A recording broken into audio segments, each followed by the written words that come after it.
where history's shadows cast long, unsettling doubts, the truth lies buried.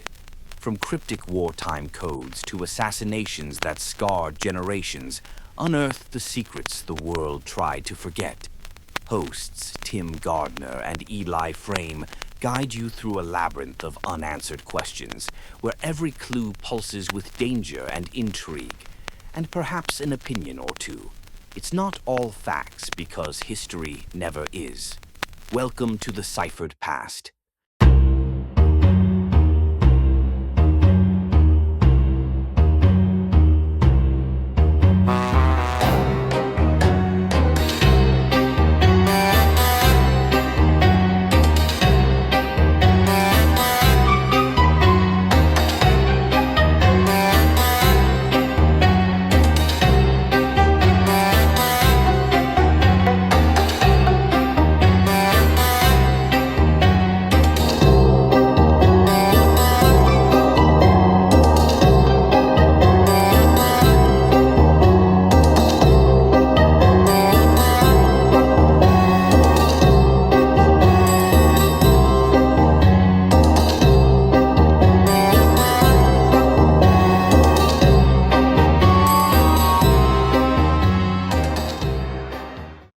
Welcome, everybody, to a new episode of Ciphered Past, episode 55. I'm your host, Tim Gardner. Alongside with me, as always, is Mr. Eli Frame. How are you, bud?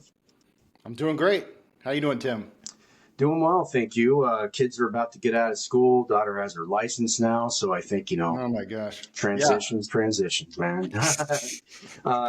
So today's show, we're going to go ahead and break things down, but I do want to mention that we are sponsored by 11labs.com. For any art that you create, whether it be narration, video slides, or anything like that, please go to 11labs.com and click on there. And we have a little referral code at the bottom of the YouTube description. And also don't forget to like and subscribe to our content. That way we can keep doing these quality videos like we're going to be doing today with one of our favorite guests. So, but without further ado, I want to go ahead and introduce our next guest. He's been on the show. This will be his third time being on the show. He's been, again, a show favorite. His name's David Josephs. David has widely become respected for his deep documentary work, evidence analysis, timeline reconstruction, and his willingness to challenge accepted narratives by going directly to the records themselves. David is a valuable contributor to KennedysandKing.com. And without further ado, I want to introduce our guest today, Mr. David Josephs. How are you, sir? Wonderful, sir. Great to see you guys again. Wonderful to be back. Thanks, David. Yes, thank you so much. And today we are going to be looking into the carbon on the sixth floor. And these slides today are going to be talking about the rifle. And we're going to be going through a nice little rabbit hole today. So go ahead and, let's get to it. Well, again, like all the other evidence that I've encountered researching this, the rifle itself became kind of obvious to me that there would be problems with the evidence related to, because they were obviously connecting a rifle that may or may not have even been fired to a man who never had it or bought it. And I wanted to see how that worked. So that's what we will also be sharing with you, the ideas that the FBI and the post office had been keeping pretty close tabs on Oswald. So with that, let's kind of move through. The whole thing about the gun is, the rifle rather, are all the details related to what was seen on the rifle, and especially the C2766, which becomes the focal point of the FBI's search based on what they learned in Dallas. We can keep going. This is just a little information. At the time of the purchase by Crescent, by Feldsot, the man out there was supposed to be removing any of the markings related to the rifle before they were shipped. And what he was supposed to remove were the tourney and the year 18, which I did a little research and found had to do with 1922, and the fascist year was 1940. And then after this was removed, to put on the rifle made in Italy or made Italy, and the year. The serial number was supposed to be removed. So the next slide. So David, this was supposed to be done before it was shipped to the United States for sale in the U.S.? Correct. I'll show you that. If we go to the next one, the man's name was Riva, and he owned the factory in Italy that took the rifles and and got rid of all the markings on them when they were purchased in bulk so they can send them out as souvenirs of World War II. They just didn't need the markings on them anymore. And the serial numbers, some of them were removed, some of them weren't. The argument here is that he didn't do that this morning with these in particular. So that seemed kind of strange. But that's what they claimed said, and that's what they said they were going to do with it. When we started to get the rifle and started to actually get information about it, the only significant photograph in all of the Warren Commission report is CE 541, which is that right in the middle there. And you can see they didn't go out of their way a whole lot to try to make sure that they took a decent photograph. You really can't tell what that says there. You can tell, though, that there's white lettering inside the white part within the caliber. But that number on the right there doesn't seem to be 6.5. It looks more like a 3 to me, and I've done the analysis and we'll look at it maybe a little later, but it surely doesn't look like a 6.5 caliber, although we do have photographs later of other rifles that show us 6.5. Day is very adamant about the fact that he saw the 6.5, despite we have reports from Weitzman and Boone specifically saying it was a 7.65 or 7.35 Mauser. And we can talk a little bit more about the idea of why he would have, and they would mention Mauser. My personal idea here is that a Mauser at the time was loaded by something called a stripper clip, which is 6 bullets in a strip of material that gets loaded into the gun, but the clip itself isn't. So since they found the rifle and there are no pictures of a clip anywhere, the immediate assumption, I would imagine, by these men was that it was a Mauser. And that's, I think, how that little story came about. It did surprise me a little bit, though, that policemen or the sheriff deputies would actually be so specific in a report the following day when all that first day you heard nothing about you heard everything about a 6.5 caliber Carcano. So why they would write it as a different rifle in their own reports makes no sense to me. Just to get an idea, the next slide gives you an idea of the variety of different rifles that would have been related to the rifle he wanted. The rifle in the order, the coupon, is the bottom one. The Secret Service concluded that Klein's sent the Model 91 TS Troop Special in that order. That was what it was ordered, and that's what was sent, despite the fact that the rifle found on the 6th floor was 2 rifles up, a 40-inch 1938 FC rifle. So the immediate argument or the immediate excuse that came up was they didn't ship. They were out of the 36-inch rifle and shipped instead a heavier, longer rifle to fulfill those orders, which we can talk about a little later, but I find to be quite ridiculous in the fact that the little Model TS, first of all, they were the only ones that were getting a scope, which we learned from the gunsmith. So the 40-inch rifle that came with a scope that's not what they were selling. That's not what the ad was. And we'll show you the ad a little later. It was a 36-inch rifle with a scope, and it also had what was called an adjustable sight. Okay, if you can kind of see it in this picture here, the bottom rifle has in front of that area a little bit of a lever that kind of lifts up. And I'll show you a better picture on it in another place. But it rolls up so that you're learning to use a metal sight with the front sight to create your distance shots. and why you would have a scope on a rifle where you were learning to use an adjustable sight makes very little sense as well. So, despite the fact that that's what they were doing, that was the special that they were offering, that they say he was supposed to have bought, was a 36-inch Model 91 STS with the adjustable sight, but with the scope, but no ammunition and no clip. So when you talk about metal markers, so I always go back to when I was a kid. My grandfather used to have me shoot with a pellet gun rifle. We used to use like the metal sighting on there, like you can actually. It kind of reminds me of that. I mean, I hate to knock the gun itself, but I mean, it kind of reminds me of a cheap gun. It is. I mean, we have to remember that Mussolini, I believe, at some point basically said that all factories were going to start manufacturing Mannlicher Carcanos, which for a little while, you got to remember, these rifles are now 10 years old or more, possibly, and been surplused.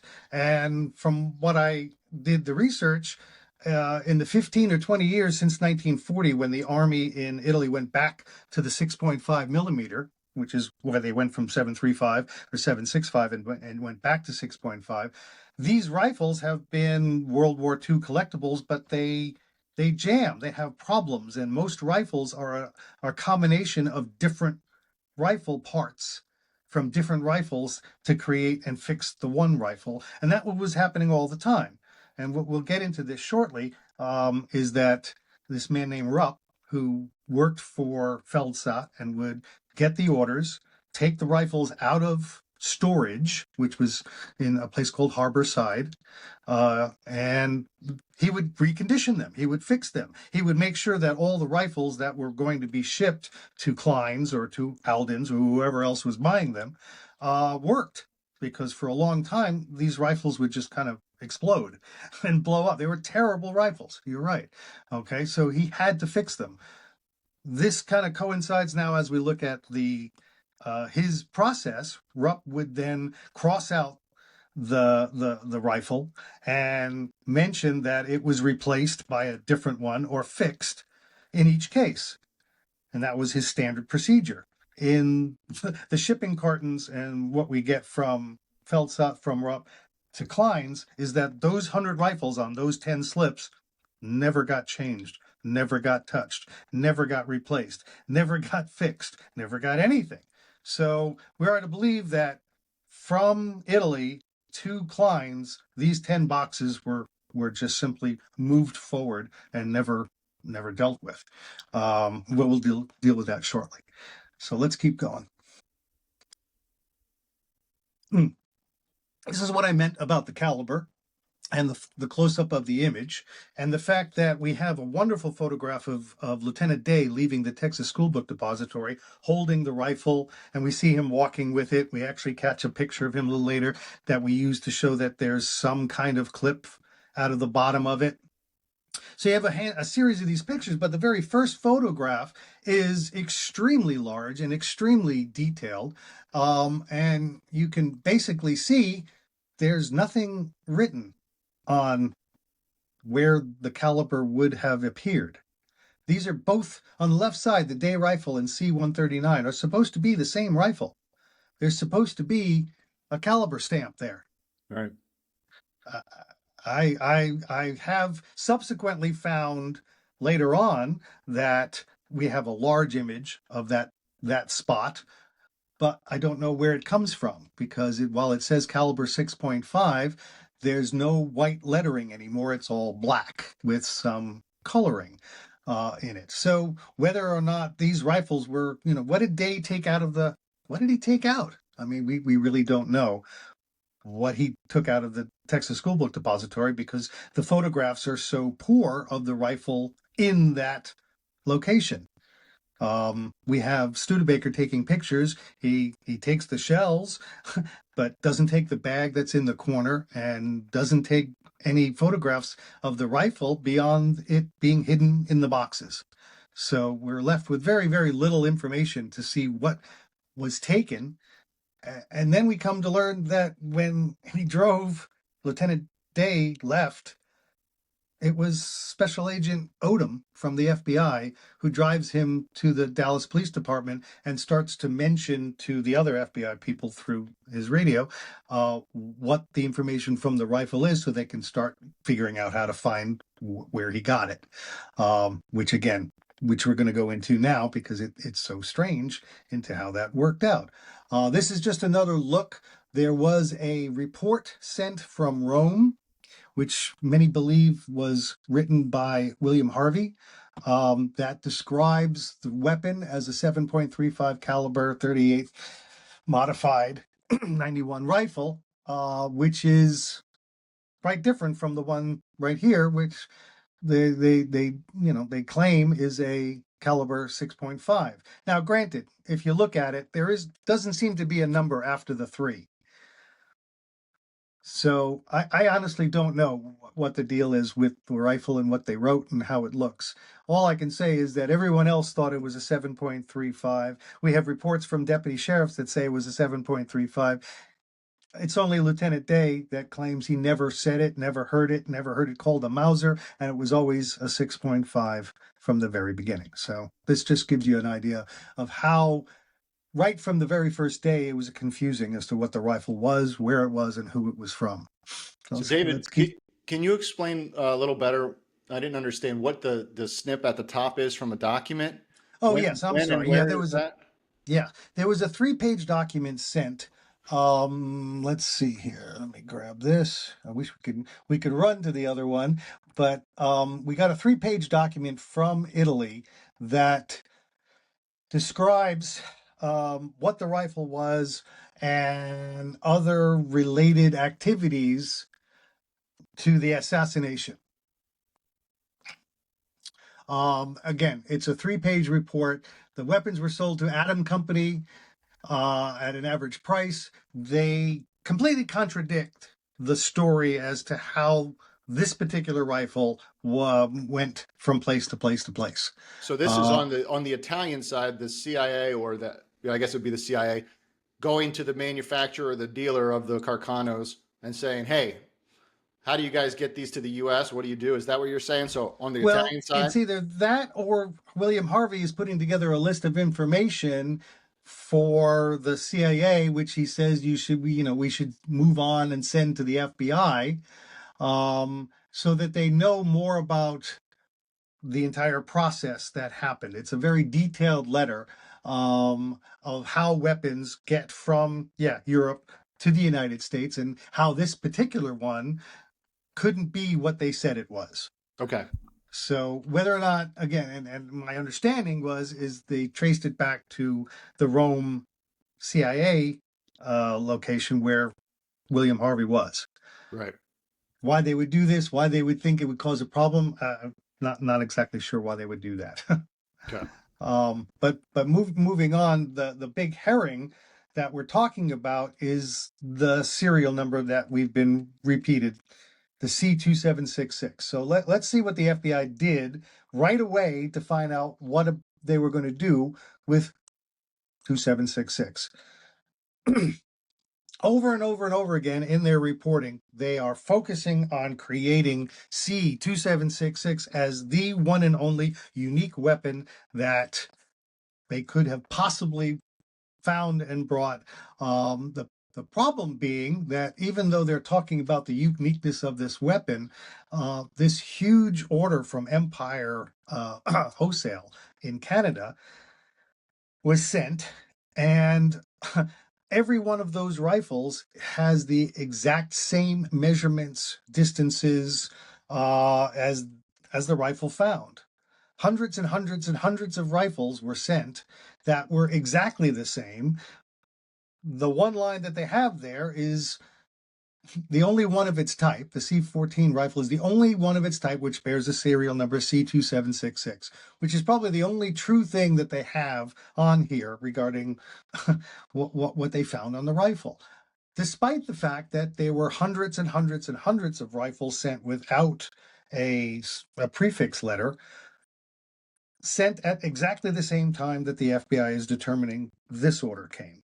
So if we continue on with C2766 to the next one, this has been a contention, the fact that we have two photographs of the serial number and they don't seem to match, even though, so the question was whether or not there were multiple rifles with a C2766. And from what we learned from Latimer did an experiment later I believe in the 70s, and he claims to have had a rifle exactly the same as the one found, and it was C2766 was the serial number of it. So not sure exactly how he comes about finding that. I'm sure someone maybe could chime in on that. But the fact that this rifle was unique is proven not true repeatedly. And we'll continue on with the C2766 being the focus of this. Move on to the next slide. Now, the Feldsot Crescent, this is where we kind of determined why it would have even been worthy to talk to Feldsot. Because right away on that day, we have this man at H.L. Green telling us that this is where we get the rifles. We particularly didn't sell that rifle to Oswald because they evidently keep track of it. But we get our rifles from Crescent in New York City. All right. Now, a man that a federal special agent of the FBI is listed in the Warren Commission report as a Texas School Book Depository employee, except he claims right away, if you give that a click, this man, Mr. Pinkston, Nate Pinkston, claims, like he claimed before, that H.L. Green was the company that he knew to talk to. He gives us a report years later about some other company entirely, and nobody mentions Mr. Pinkston at all related to finding the rifle or finding any of the records related to the rifle. So how he becomes involved and why he stays involved and why we have to deal with H.L. Green and why there's this Titchke Gottinger are all little smoke screens to keep us away from Klein's initially. But that changes real quick. So on the 22nd, we get a report from New York after they have found Feldsot and started confirming the information related to the rifle. We find the report does talk about C2766 like it does everywhere else. It talks about H.L. Green, okay, but of course, why would it wasn't sold in Dallas. And again, going back to Crescent, this is how they found Feldsot in New York City and started to figure out what was going on. What's kind of strange is for info for Chicago, it's amazing that they were not talking to each other verbally. You just pick up the phone call and find this out, but now you have to get this plain text urgent teletype, pull it out, find who this is, and then find the information you need. Let's stay with C2766 because that's basically the focus of all this information. Go to the next one. Feldsot is sent a pre-written affidavit to sign in July of 64, a couple months before the end of the whole thing. This on the left is the affidavit he's asked to sign, which you can see him sign. And what does it confirm? It confirms for us that this rifle, C2766, was sent by this company June 18th, 1962. This is the information they have. So the manufacturer, rather the importer who sells the rifle to Klein's, is telling the FBI that night that that rifle was sold to Klein's, C2766, June 1962. Simple enough. Okay, we understand. Next. So, just to reiterate, and I'm sorry for making this such an important point, but this is how the FBI is able to take existing information about something else and make it about what they want it to be about. All right, next slide. Hey, David, I hate to cut in, but Sure. For our audience who don't really know where Oswald was at this time, at that June date, was he in Dallas at that particular time? June of 1963, he was in New Orleans. Okay. He had moved down there at the end of April, started to work with Riley Coffee Company, which was another CIA front.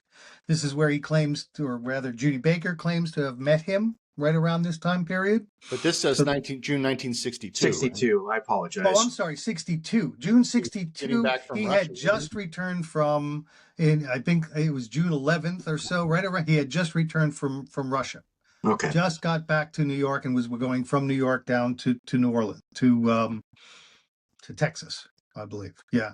I'd have to look at my timeline, but June 62. Yeah, he had nothing whatsoever to do with June of 62. Yeah. It was just the fact that over and over again from Feldsot and the documentation regarding this particular shipment keeps putting it in June 18th, 1962 as a shipment to Klein's. Okay. So, okay. The fact of the matter remains that there was another 2766.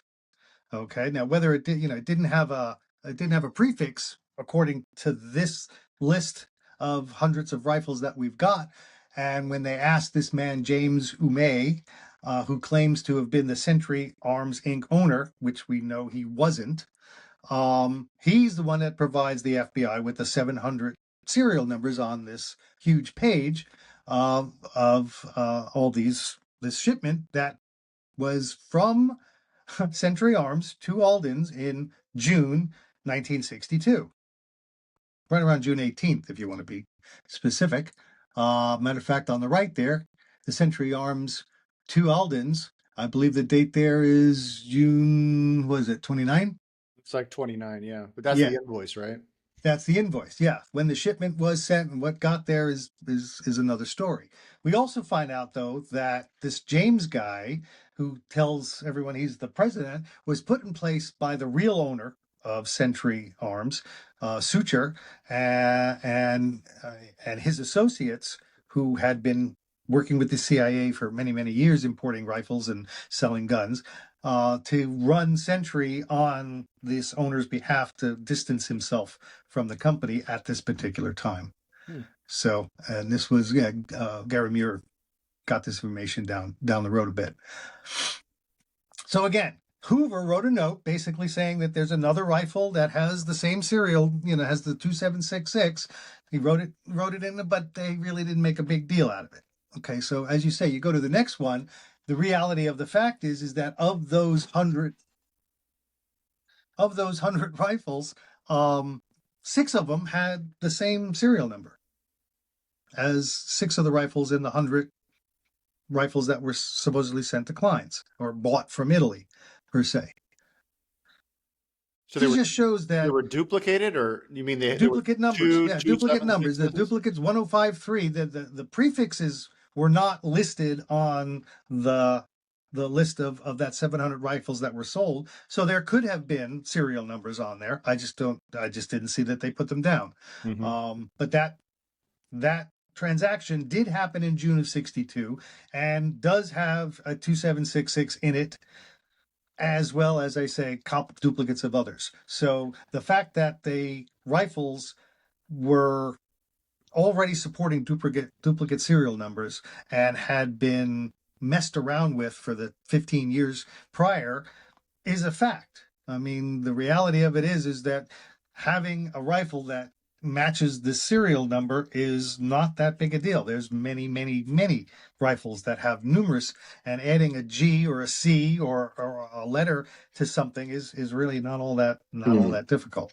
Is it possible that, and I don't want to jump ahead, I want to stick with the presentation, but is it possible that I'm just speculating here, that some of these duplicates were indeed distributed to Dallas at that particular time in 63? The problem I have is the slips that we have here. Here's 5 of them. There's 5 more, giving a total of so 10 slips of 10 rifles. You have 100 rifles here. Other than C2766, of those 100 rifles, we've never seen an order for one that was shipped with any of those other 99 serial numbers. We've never seen anyone after the fact who bought one along the way, because they were advertised from February of 63 all the way through November of 63. So somebody might have bought one of them, you'd think. Okay. Right. They supposedly got them in February of 1963. Not a single person in all of since that time, has ever come forward with a rifle with any of those serial numbers. And So it's as if the night. Klein, What's that? and Klein's didn't provide anything.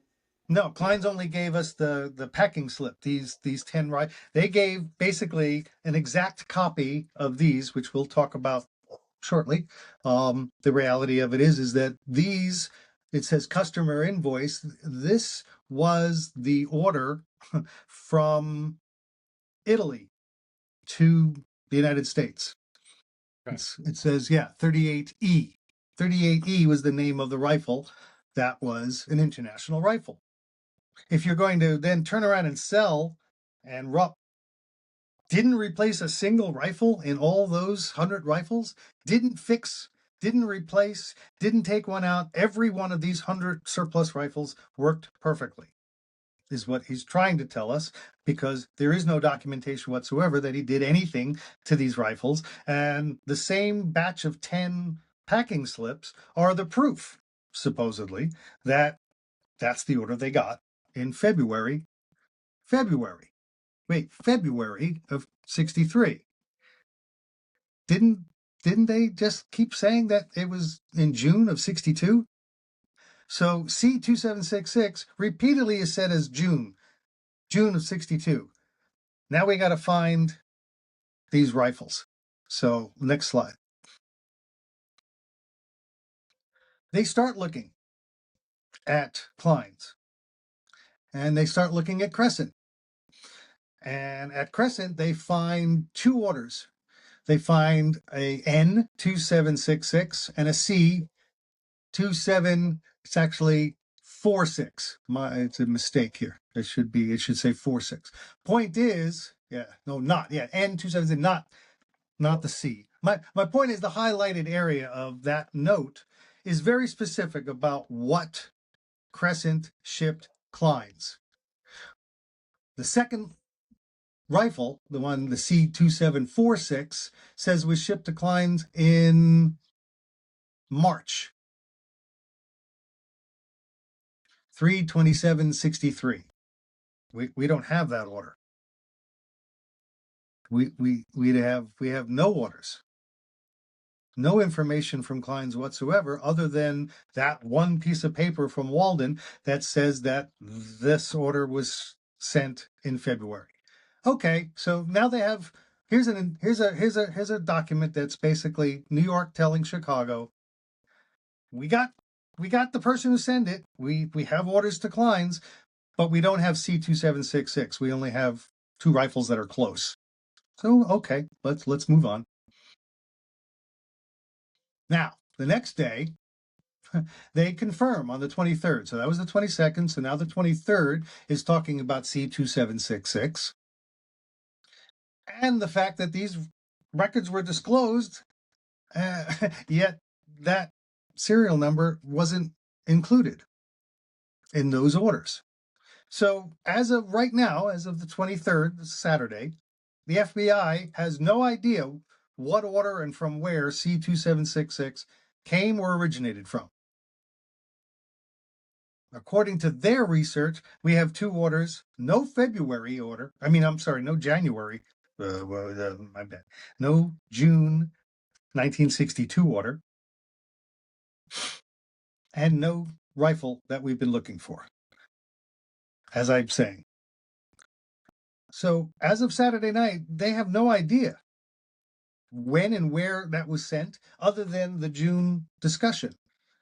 But we need evidence that says Klein's got this rifle at some point. And so we got to make some evidence up. Let's make some evidence up. Upon further review, the FBI, one of my favorite FBI sayings, upon further review, the FBI goes back and says, yes, indeed, Crescent did get from Italy C2766, And as indicated above, second to last line, as indicated above, was subsequently sold to Klein's Sporting Good. But it wasn't. As stated above says we didn't find the rifle in any order. Correct? So they're basically saying that because they bought it, because Crescent Felsat bought the rifle from Italy, well, it must have been sold to Klein's. Based on something they indicated above, which if you go look, is what we looked at before, they didn't have the information. They had no idea. And we had no proof of a June 18th, 1962 order. So now what are we going to do? As I said, this little note kind of says that they did indeed sell it to Klein's. All right, well, let's keep going.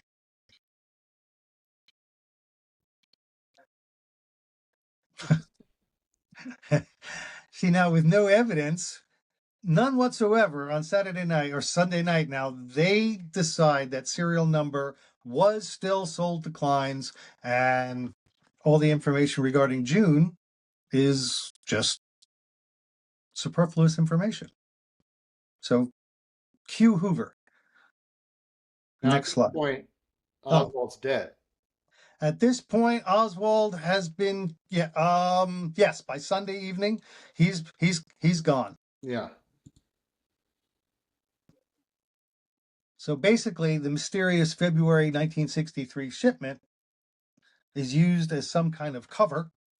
FBI buries the fact that N2766 was the closest rifle serial number that they could find. And we've never been able to see or find any information of any order in which an N2766 was received by Klein's, which we'll talk about shortly because I think they did a little something with an order to change stuff. So, Now, what is a man named Mitch what's a VC Scribor. list? What's that? What is a VC list? What does that mean? Yes. The What is it? VC. I'm sorry. If you would take, I'm sorry, you're in the slideshow. So underneath, if you can see, I mean, I'm sorry for the overlay, but it says Scribor Master VC List. Now, what Klein's did was when they would receive a shipment of rifles in, they would unbox them. They would take each rifle, write down the serial number next to a VC number, as you can see at the very right underneath, or right above where it says Walden 4. Yeah, it says, so VC 845 is rifle AO8457. Kind of, for some reason, they would have an internal number that would work with this, and that's what happened. So he created a master list of all 100 rifles. A guy named Skybor, who worked as the general manager for Klein's. If you look closely, though, at Waldman 4 right there, at the top right, there's another order number. And it says page 1 of 2. Yeah. So again, you have on the left, under the Skybor Master VC list, you can see on the left side of it, it says 1243. Page on 22263. So what I don't understand, and what I've been trying to follow through, is order 1259, which we can't find and have no information, is still written on this page, which is a number that comes later for some reason. Maybe it doesn't. Maybe it does, based on when it was ordered. But why would you have two different order numbers on the same master list of information for a 100 rifle order? And I think I came to find this out. So we go to the next page. First off, this was just a reminder that the 38E was a designation of an international order. And here Crescent selling to Klein's sells a T38, which is, again, also the 6.5. I think it's supposed to be LT rifles, light rifles, but which would be the smaller supposed to be the smaller carbine, the 36-inch carbine. I mention this because the receipts that Walden ultimately gives the Warren Commission is nothing but these 38E carbon copies, and has really nothing to do with an order that would have been shipped from Crescent in domestically to Klein's. So, next page. This is the sum total of the information. I want click again. One more. And again. One more time.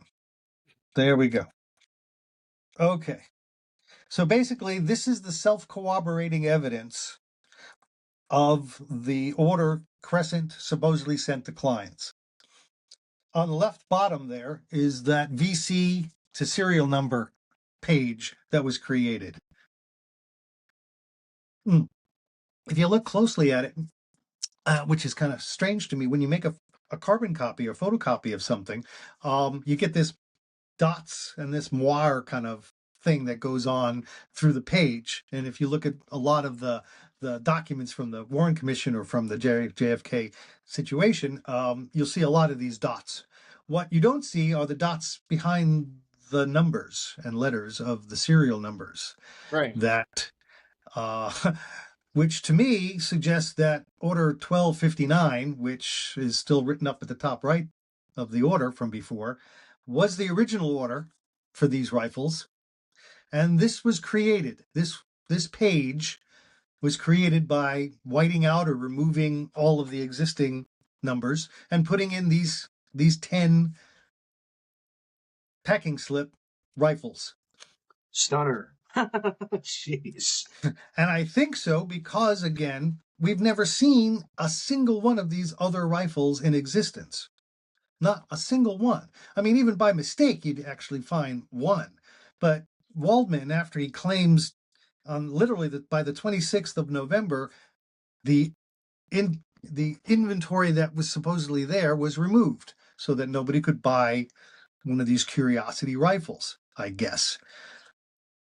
Again, when we'll go into it a little bit possibly later, the Klein, the FBI wants rifles. They want replicas of them to do some testing, which again makes very little sense to me. Kind of like the recreation videos they did of the Zapruder film. Why do a recreation when you have the original?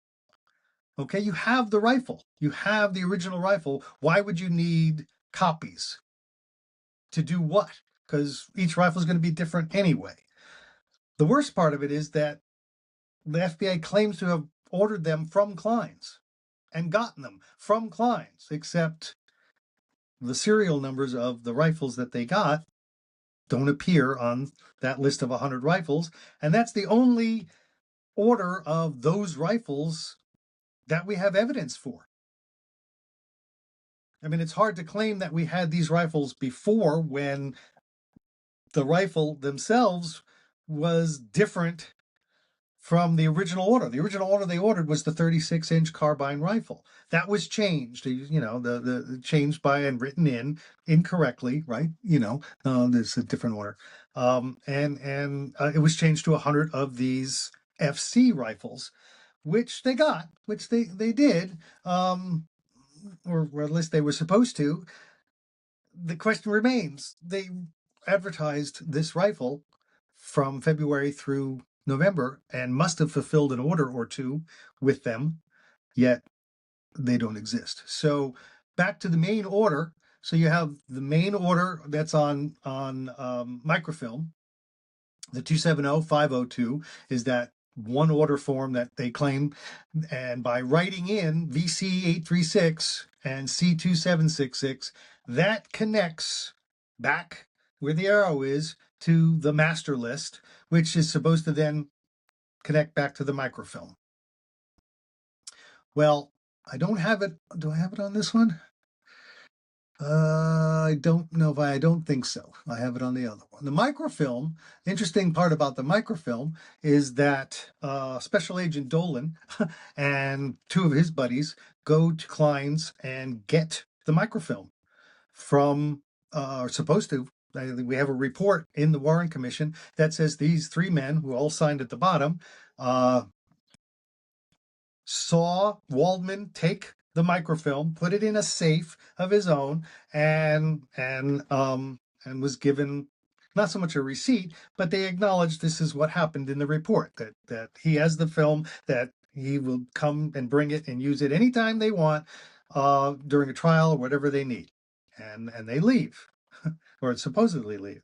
The very next commission exhibit is just one of the three FBI agents, and the report is virtually identical to the one they just wrote, except Waldman, instead of locking up the microfilm in his vault, gives it to the FBI guy and is given a receipt.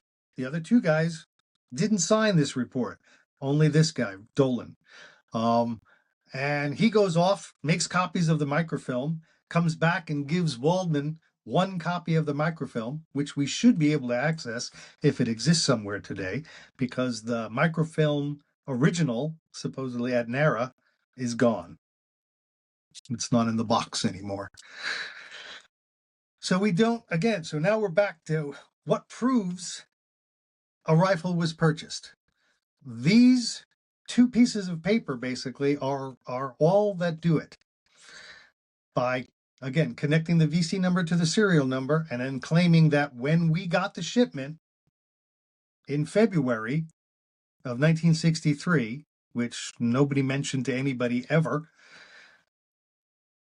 but when we got it, that rifle was in it, and we kept track of it. Just as a quickly little side note, this on the bottom left, that list of serial numbers, this is a process in which they would open up cartons, pull out a rifle, look at the serial number, and write it next to the VC number. Now, would it make sense then that you would open up a box of 10 one at a time and write the number 10 in a row? Even if you had two people working boxes and doing them left and right, you'd still have serial numbers that from the same box of 10 that would be in the same area of the VC numbers, because they would be doing it in sequence. Or at least that would make some sense. If you got a shipment of 100 rifles, you keep track. The problem is that this man's list of 100 are scattered all over the place. I mean, 10 rifles from one box are not listed in a row. They're listed here, there, all over the place, given numbers everywhere. So unless the person is just kind of randomly writing the numbers in, which makes, again, no sense, or you look a little closely at that photocopy, and it, again, looks to me like somebody wrote in a different batch of numbers. Now, whether this is what they got originally or whether the FBI did that, we don't know. We simply don't know. But to hinge the rifle being sent to Oswald and actually being sent to Klein's, we've still not proven that. We still haven't proven that C2766 was shipped to Klein's in June, when this order was received by Skybor and entered in February of 63. Kind of strange. So where's the proof then that in June of 62, that particular rifle, which the owner of the company basically says that's when he did it, there is no proof he did it. None. Zero. So now we have this February. So let's go down a couple. Something's irregular. So this is where we get a little closer look at Skybor's list. Go down one and one more. Gives you even a better idea of what we see behind the numbers versus what's to each side of the number. That, and it almost looks like we got the same kind of batch of number overlay on the left where the typed numbers are, don't we? Yeah. So that order again, the 1259, which I think was the original order, may have even had different numbers on it. Right. And what happened to the lines, right? I mean, this is line What happened? paper. Exactly. There's no lines. There's no lines. There's no lines, there's no moire, there's no dots. There's nothing but C2766 connected to 836. And that's all you got. And that's that's really all you have. Now, Skyboard tells us that the FBI gave them the information that helped them, that they had received that rifle. So now, if the FBI is telling you that you received a shipment from Crescent Firearms, where would you look? You'd look in your receiving records, right? You'd look in where your orders from from wholesalers were. Looking in the sales of merchandise for that particular gun would be ridiculous. Unless you knew, based on the VC list, where all this stuff was. So again, it self corroborates. There's nothing there. I mean, you couldn't find, using the sales information, where a rifle was based on who sold it to you. So there must have been different information. And why is the FBI telling Klein's that Klein's received the gun from Crescent? Because Crescent has told the FBI that they sold it to them? Because Saturday night, yes, from the reports earlier, FBI New York City tells Chicago that this man Feldsot says these things. And I also happen to have, in the other presentation, I happen to have the contact sheets from the FBI when they talked to him. And the problem is, while they claim they talked to him on the 22nd, based on that report, his contact reports all say the first contact was on the 27th of November. So the information that FBI relays to itself, New York to Chicago, on the 22nd of November, could not have come from Feldsot, which is also why they sent him a pre-written affidavit. So the FBI in New York, even though they claim to have talked to Feldsot, is telling Chicago all the pertinent information as to how to find that rifle and how to find that order. Although, again, I'm a little confused on how you would go through. If you go back up to go up 1, 2, 3, 4. 4 slides? Mm-hmm. This one? Yes. So 270502 is part of that list of orders that they would have to be looking through to find C2766. This is what they're saying they're doing. Based on the sales of the merchandise, they'd have to be looking through order blanks and sales. But they don't know the number. And even the 270502 number doesn't relay anything to them as to which rifle was sent. So the idea that they are looking through microfilm after microfilm after microfilm, when they could have easily gone to the ordering information, is alarming, because if they were to go to the Crescent receiving information, because Klein's received rifles from Crescent all the time, they would find no June order, and they would find no C2766. They wouldn't find it. So that's why they don't go to any of the documentation or evidence of a received order. I think a lot of the information that we get along the way, the shipping companies and the trail companies and the rail companies and things like that, have to do with that 1259 order. And all that documentation is fine. It's just not related to this rifle or the setup of that order. It's just, again, from what I've seen in the evidence over the years, is taking something that's real and making it fit to what's not, so that the evidence is against Oswald.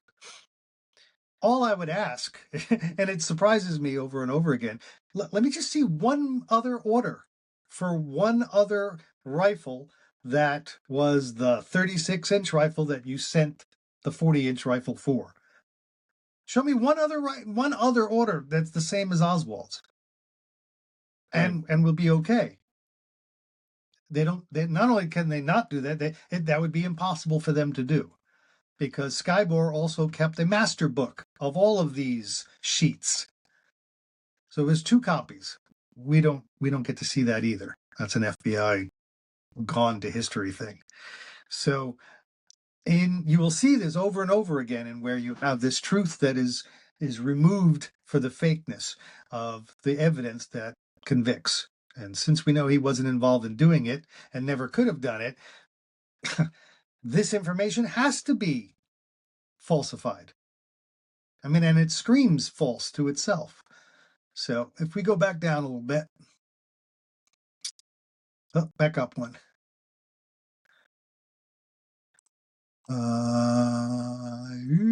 Yes, that's perfect. One more down. Right, sales, not vendor deliveries, which is what we were just talking about. So here's the receiving record on that order that they claimed. Here's the February 21st, 63. Okay. The weight, 750 pounds, which goes back now to the argument that they claimed that the bigger rifle was substituted, so it was more expensive. The bigger rifle would have weighed 850 pounds in this shipment because it was heavier by about a pound per rifle. But because it's 750, it's more likely that this order was the smaller rifle, if anything. I think it was a complete bogus order. I don't see that having come in at all. And if it did, it should be June 18th, 1962, right? Right. I mean, how many times did they say it over and over and over again? And we have the information. June 18th, 1962 is when Crescent sent it to Klein's. So why don't we have an order from June? We don't, because June's order had the N2766. Okay, well, all this running around and all this discussion back and forth, and we still don't have any evidence that puts that rifle at Klein's. So how can Klein's have sold it? So let's moving on a little bit then. As I mentioned, click again. The closed loop self-corroborating evidence is something I have found to be unbelievably unique to the JFK situation, because it just they give you a small amount of evidence that matches what they needed to, and yet nothing else is ever offered to corroborate. I mean, if you're going to say that we replaced rifles with other rifles, show me some orders. If we received an order in June, show me the docs. It's not that hard. I mean, it's just that every time that we look deeper, it's not possible. I don't think that they were counting on the public to actually look this deep into it, to be honest with you, at that time. And bravo to researchers like you, because this is incredible. Well, yeah, Alan Dulles said it. So nobody reads. Nobody's going to read this. Yeah. Right. I mean, they may have thought that this, a lot of this was never going to come out too, right? There's that, and then there's the hubris that says, so what if it does in 10 years, which it did.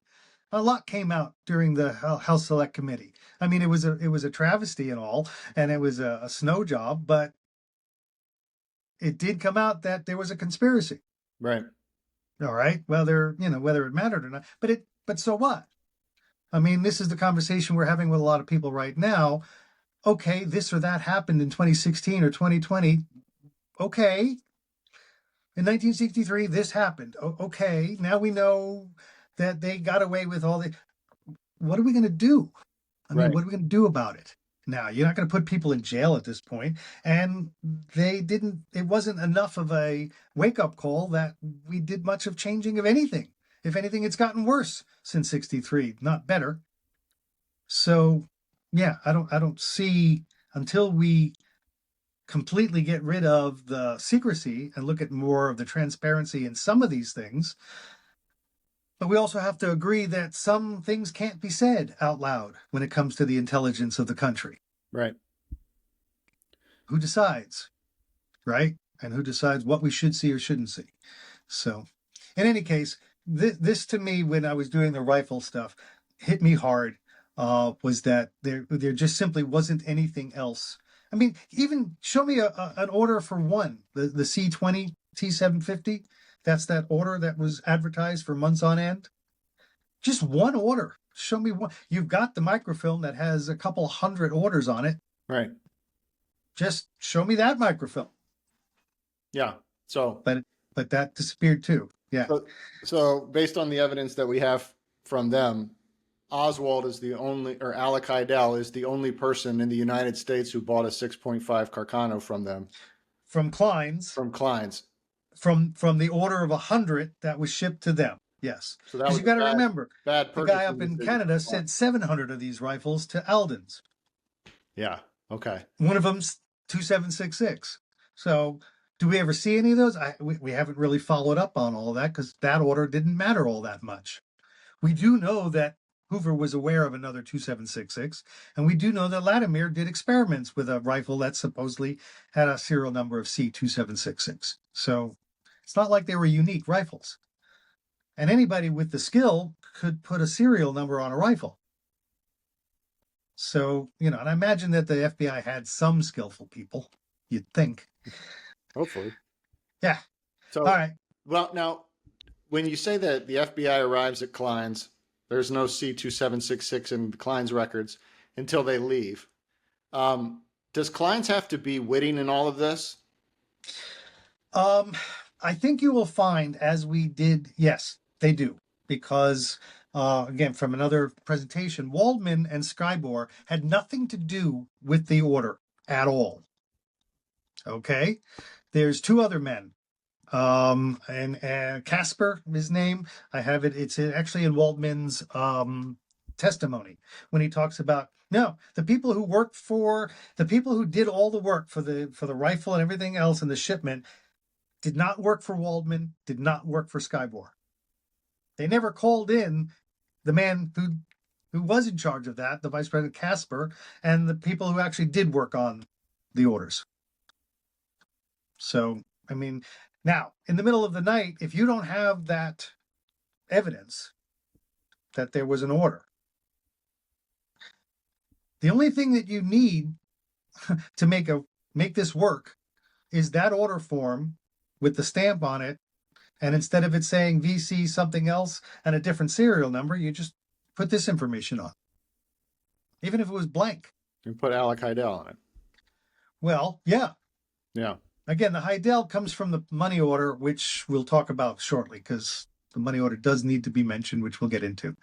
But as of this moment here, there's nothing that connects the rifle. There's nothing that gets that rifle out of Harborside, because we have the orders from a guy named Rupp who used to go and pull them out and condition them all before they were sent to places like Klein's. And he did orders. And his orders initially did have box numbers. And we do have notes from him that he supposedly did have these rifles. But again, every one of them worked. Every one of them was fine. And no work was done on anything. It's hard to believe the evidence that that rifle ever made it to Klein's. It just doesn't make a lot of sense. And as I mentioned, which is kind of ahead of myself because I've done this, is that had they looked at these vendor, they would have not found a June. They would have found, the June order had an N in it, N2766. The March order had a different C rifle in it. And those are the only two orders they mentioned that had those rifles. So they don't have the evidence, but they have to leave with the evidence. So the microfilm of the envelope and the coupon and the order blank and all of these pieces of evidence for which, and I should mention to remind people, the FBI and the U.S. Postal Service was watching Oswald all along. Okay, especially when he was in Fort Worth and in Dallas. Not once from March through November, when numerous reports are written by the FBI about Oswald, do they mention at all him ordering, receiving, bringing home, doing anything through the Postal Service related to that rifle? Not one. So for the audience out there, so do you think that the FBI was working with the Postal Service in conjunction to monitoring him? I think the FBI uses Postal Service employees as assets. And you will see a little further when they'll mention, informant T's, whatever it might be, tells us that he changed his address from this to this, or he just received a worker newspaper from. There's people inside the post office and postal, like Holmes, for example, who's a postal inspector, who would go out of their way and be very, very helpful to the FBI. Yeah. So yeah, there's help to be had from everyone around when it relates to the FBI. The next few slides had to do with that Robert Dolan idea that I was talking about, the fact that you have two separate reports, one of them where it's just signed by Dolan and the other one is signed by three men.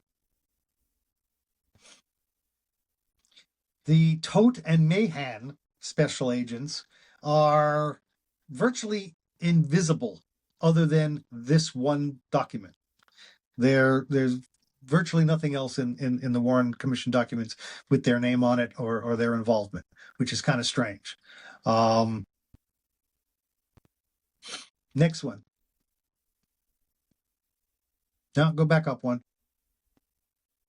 One more. Oh, there we go. Waldman keeps the microfilm, as I mentioned. So in the very first report that was signed by the three men, this is what it says, and it's Warren Commission Document 7, page 188. Anybody wants to look at it. He puts it in a sealed envelope in a safe in his control. He advised, obviously, that if he needs to testify, to go ahead and subpoena him, and he'll be fine. And that makes sense, but Waldman keeps the film. At least that's what they claim.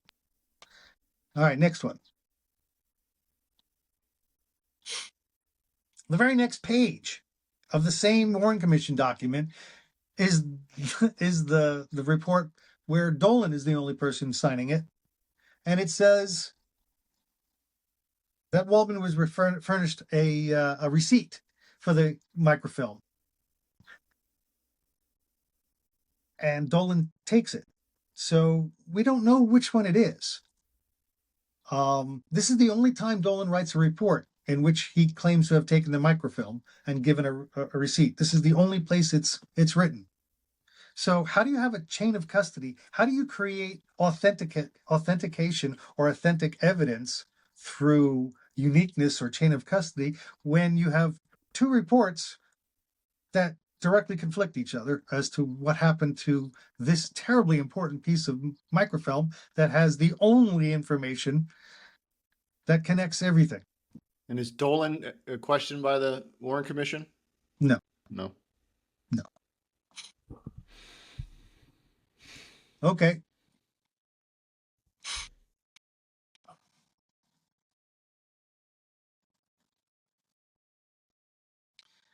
So Waldman, even though he, in front of the three FBI men, kept the film, locked it away, and told them to go ahead and subpoena him if he needed, claims it was turned over by them to the FBI.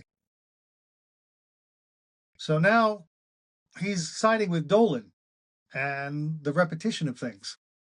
And what did Dolan supposedly do with the microfilm? Next page. So Dolan, go ahead, he goes and makes the copies of the microfilm now, whether he does all of it, whether he does some of it, what he actually gives back to Waldman, we don't know. We've never seen it. We've never gotten an answer from it. We have no idea. All we do know is, as I mentioned, Waldman in the fourth paragraph there, all of Klein's stock of Italian Carcano carbines, a carbine is the 36-inch. For most people, it's a smaller rifle. If I got that correct. I mean, you guys might know a little bit more about rifles, but that's my understanding, is the carbine is the smaller one. And he removed all of them from Klein's saleable stock and are no longer for sale. Okay, they were removed from stock on the next workday. None are now available, nor will they be available in the future. Which makes some sense. Okay,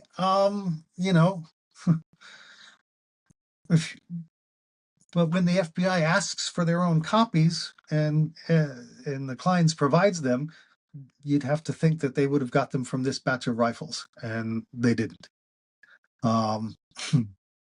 Any case, they bury most of this information in the FBI system of filing for originals.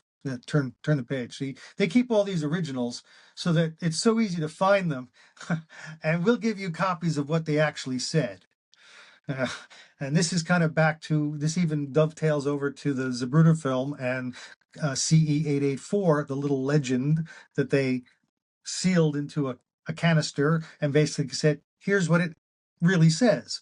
So, until you actually look at it, which you can't because it was so small you couldn't see it, what they tell you is the information that it needs to be. Jeez. End of story. You might as well make popcorn and like fry stuff like in that same room with that. I mean, jeez. Ridiculous. Wow. But I appreciate you showing that. Sure. That was fun. A couple more pieces of info. The William Sharp was the gunsmith for Klein's, and while he claims that they were only selling the 36-inch model with the scope, he did not put, as it says, he didn't put scopes on the 40-inch model. He did for the FBI.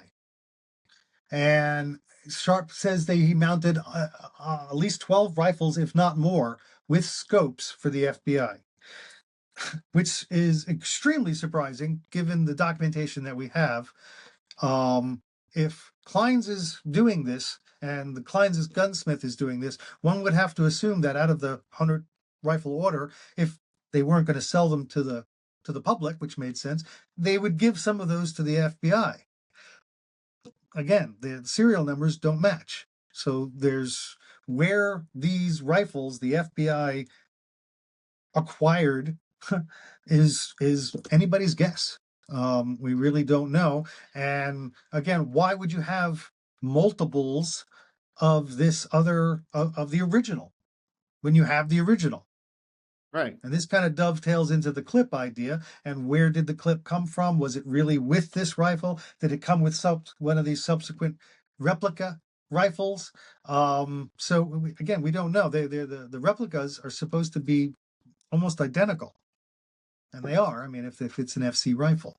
So you know what I find interesting about that document? If you look at the very bottom, like where it says, Sharp was very cooperative. I think it'd be very beneficial if he would testify before the committee in lay to rest all the rumors of the 6.5 Carcano raised by the critics.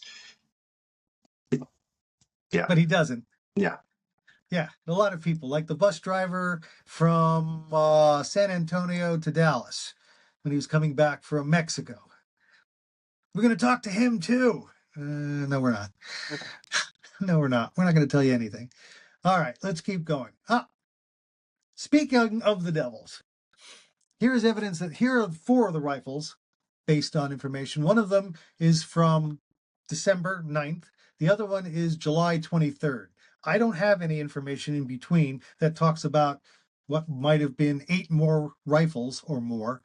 But I do have these 4. And as I say, these serial numbers are not on the list of 100. And when asked over and over about where they might have gotten them, let's see here. Right.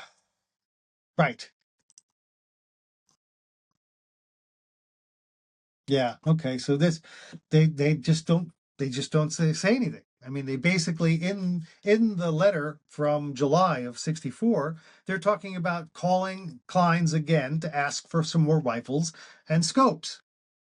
Okay, that's fine. What this tells me is that other than the 100 rifles, they either had some of these rifles beforehand or acquired some after, of which they have no information whatsoever. and they don't offer up any information whatsoever. So it's a little confusing. It's as if the rifles that were part of that 100 shipment that they got from Crescent never had those serial numbers. Because when they forwarded 4 to 12 of them over to the FBI, the serial numbers didn't match. If that was the only order from which they were able to pull from those rifles, it kind of proves that the serial numbers were all made up. Right. You got to take off the whiteout, and then you'd see these serial numbers underneath there, maybe. Exactly. And why would they keep buying the Carcanos if they've only sold one to Alec Heidel and can't prove that they sold one other one? They've got like exactly. less Sell than it in 1% March. hit rate.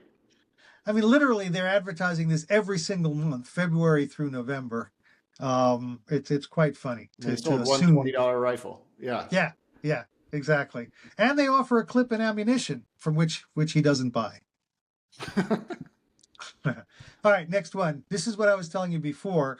The person that fills the orders and the person that supervises them had nothing to do with Waldman and Skybor.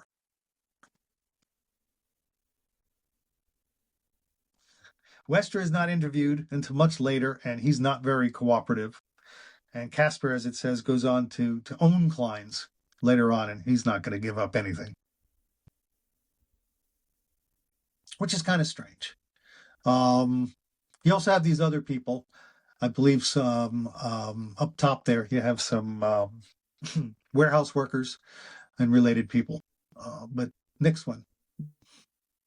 So here's Westra a little bit. And Westra confirms that they would not have mounted scopes on the 40-inch rifle, meaning that when they shipped it, it wouldn't be that way.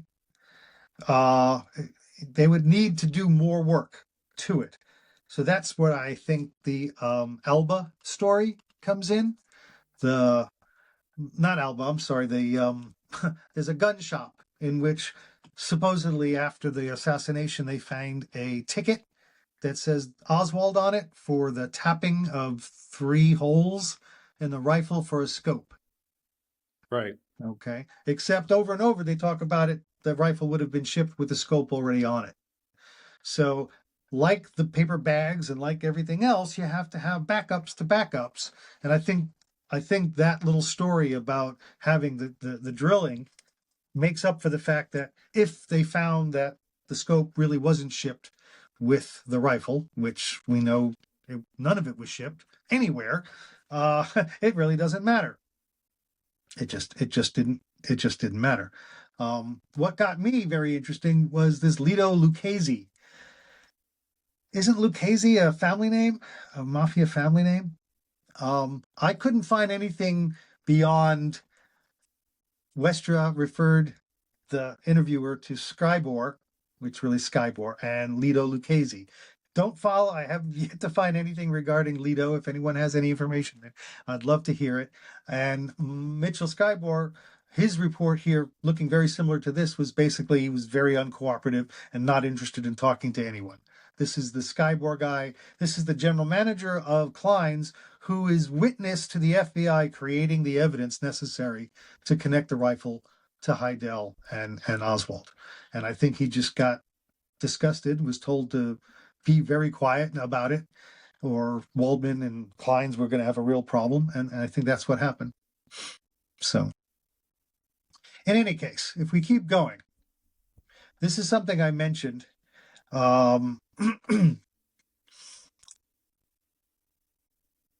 These are all reports about Oswald, from Dallas to the director, from New Orleans to Dallas. These are reports and more reports, all FBI reports, basically from a few days after he orders this rifle, which if he ordered it and sent the coupon and everything from Dallas, which he did, they have Dallas informants. They would have been told that he ordered a rifle. I mean, wouldn't it make sense to have some kind of documentation contemporaneous to March through November that would show that Oswald had received a rifle? I mean, it wasn't like they were ignoring the man.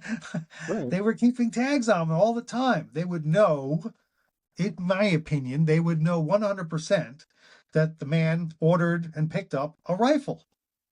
Well, And yeah, it did, if they're reporting on him receiving the Worker magazine, a socialist magazine or a communist magazine, I mean, and changing good grief, addresses. they wouldn't, yeah, Mhm. changing addresses, they wouldn't say, oh, by the way, he also got a rifle in the mail. By the way, exactly. At least something. They have these informants. It would raise big bells, you would think, which is why, again, I see all of this evidence being created after the fact. So to this point, I think we've basically proven that the FBI, one, didn't have the information necessary to get the order they needed, and didn't have any evidence whatsoever that Klein's received a June order that had that rifle in it. So everything else after that is complete. It's all that 2 pages of self-corroborating evidence, and nobody questioned it. Nobody questioned it.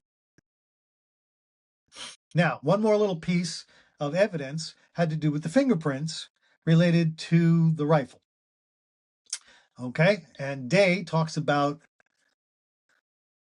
the palm print, whether it was his or not, and where the fingerprint was on the outside of the trigger housing. So, okay, we have some information about Oswald's fingerprints and prints of some sort on the rifle that supposedly killed Kennedy and winds up on the 6th floor, although I think we've just proven that that had very little to do with Oswald, and how that got there is a very good question. Next one.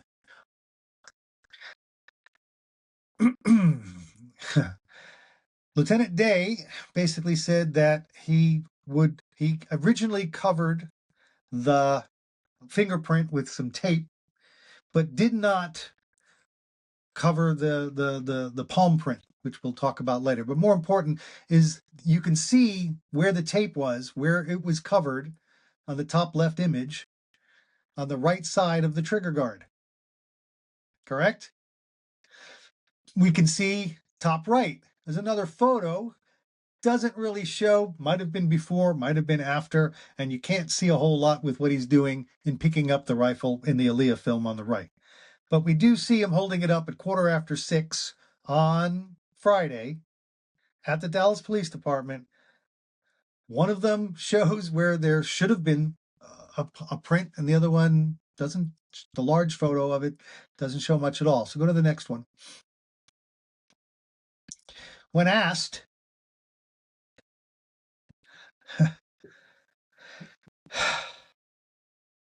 he covered on the left side of the trigger guard with cellophane to protect this print. Except the images that they're offered and everything that we're looking at shows this thing on the right side. So once again, I mean, minor little things, but this is the fingerprints they're supposed to be working with. Here's well, that's the palm print is next, but to the trigger area, the fact that Latona was told that this was the left side of the rifle, and ultimately down the road, Latona, who is a FBI fingerprint guy, could not find any fingerprints on the rifle. So Zero. is it possible that he doesn't know his left from his right? I mean, It's possible, but doesn't sound likely. It just seems, again, fingerprints, which are pretty incriminating. Let's keep going. Real quick. You know the part where on The Price is Right where they lose and it's like, ba-dum, ba-dum. I heard that when I saw this part. It's perfect. Yeah. It's perfect. So this is what they claimed. This was, the big deal palm print that they lifted from after he took the rifle apart, which I'll show you in a second. But this is what they claimed to have picked up, and it was not released until the 26th of November. Okay? It says it's on the 22nd, which you can believe or not believe. But if you go to the next one, this is where they found it. He took the wood stock off And underneath woodstock was supposedly was a print on the barrel, palm print on the barrel. So somehow he's able to hold the barrel while putting this thing together without his fingers, just his palm, but no fingerprints on any part of the rifle. Did seem kind of strange that you would remove all these different pieces, but that's what he did. Go to the next one. So wait a minute. Oh. So are you saying that he had his fingerprint underneath like this woodstock front, basically, right? And he must have like disassembled where the blue lines are. Oh, yeah. This is ridiculous. But anyways, keep going. Yeah, no, this you have to take these other caps off and take these other pieces off. And obviously if the rifle was not assembled in the bag, right? He's supposed to bring the rifle to his work and assemble the rifle before he does the deed. With a I don't know about you guys. I mean, a really cheap gun and like 3 precision shots, I can definitely hit a president with just my palm. What is wrong with people? Well, sorry. Yeah. Okay. Anyways. Yeah. And yeah, I mean that's the real question. He's supposed to have this rifle in a in a bag, right? The bag itself was wrapped in a blanket, right? So you have the rifle, and then you have this bag that has all these pieces and parts of the rifle in it, and the clip, and 4 bullets. Yet when they go and look at the bag, there's no rips, there's no scratches, there's no oil, there's no anything on the inside of the bag. Right.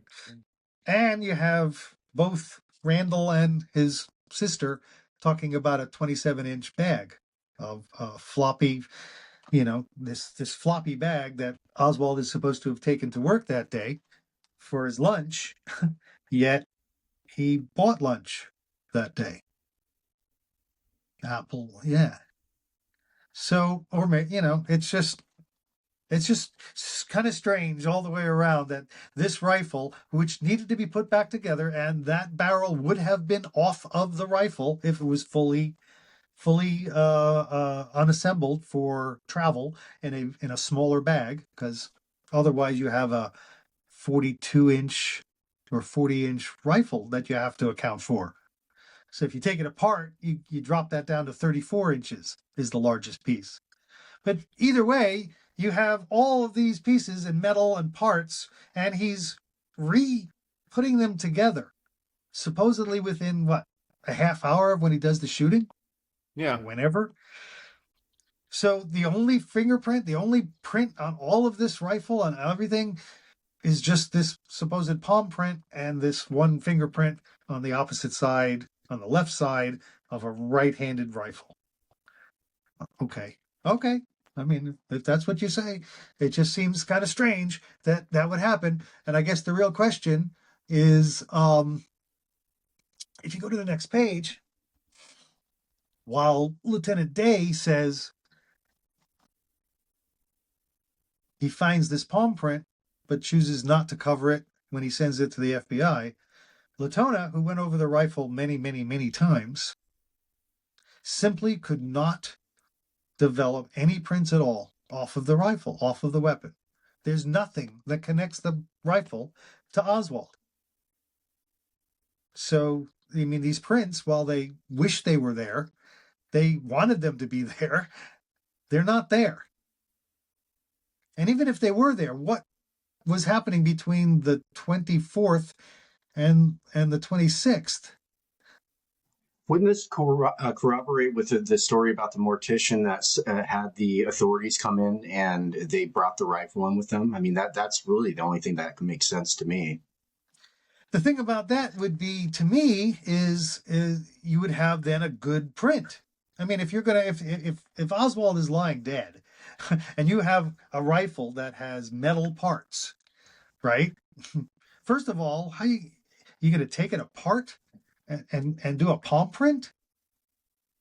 That's very hard to understand. 2, why not actually put some good prints on the damn thing? Right. I mean, one good print on the barrel while he's rebuilding it would make sense, wouldn't it?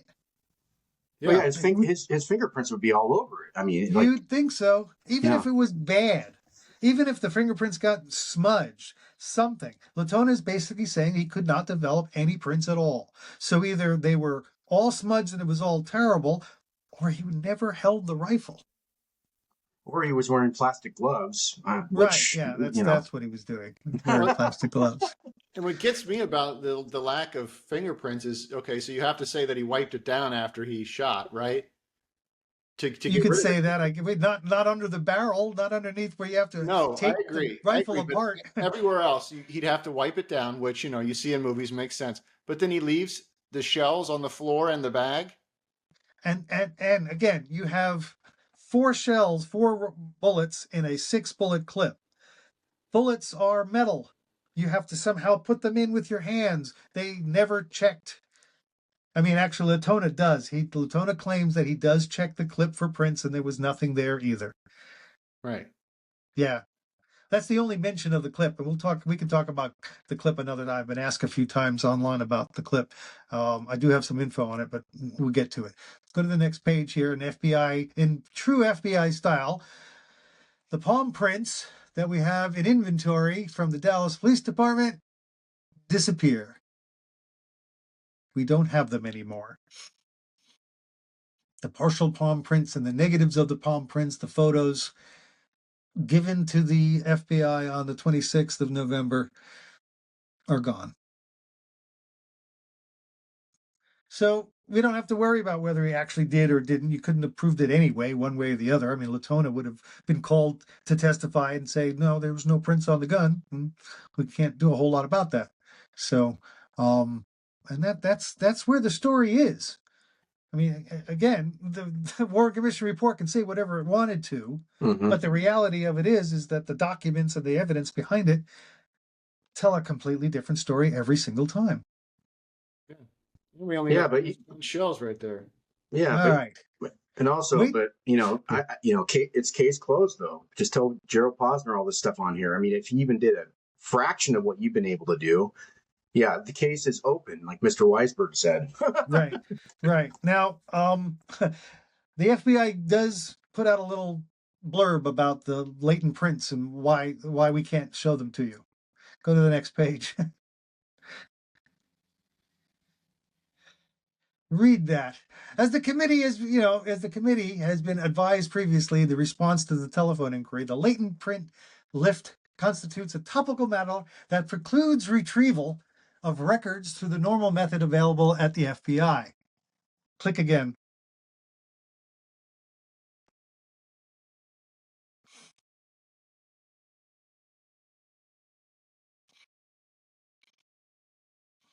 So we have a memorandum of understanding that if we can't find it, we don't have to give it to you. Oops. Kind of makes it easy to hide evidence, doesn't it? Huh. Yeah. Yeah, it's a little confusing. All right, moving on. Click. There we go.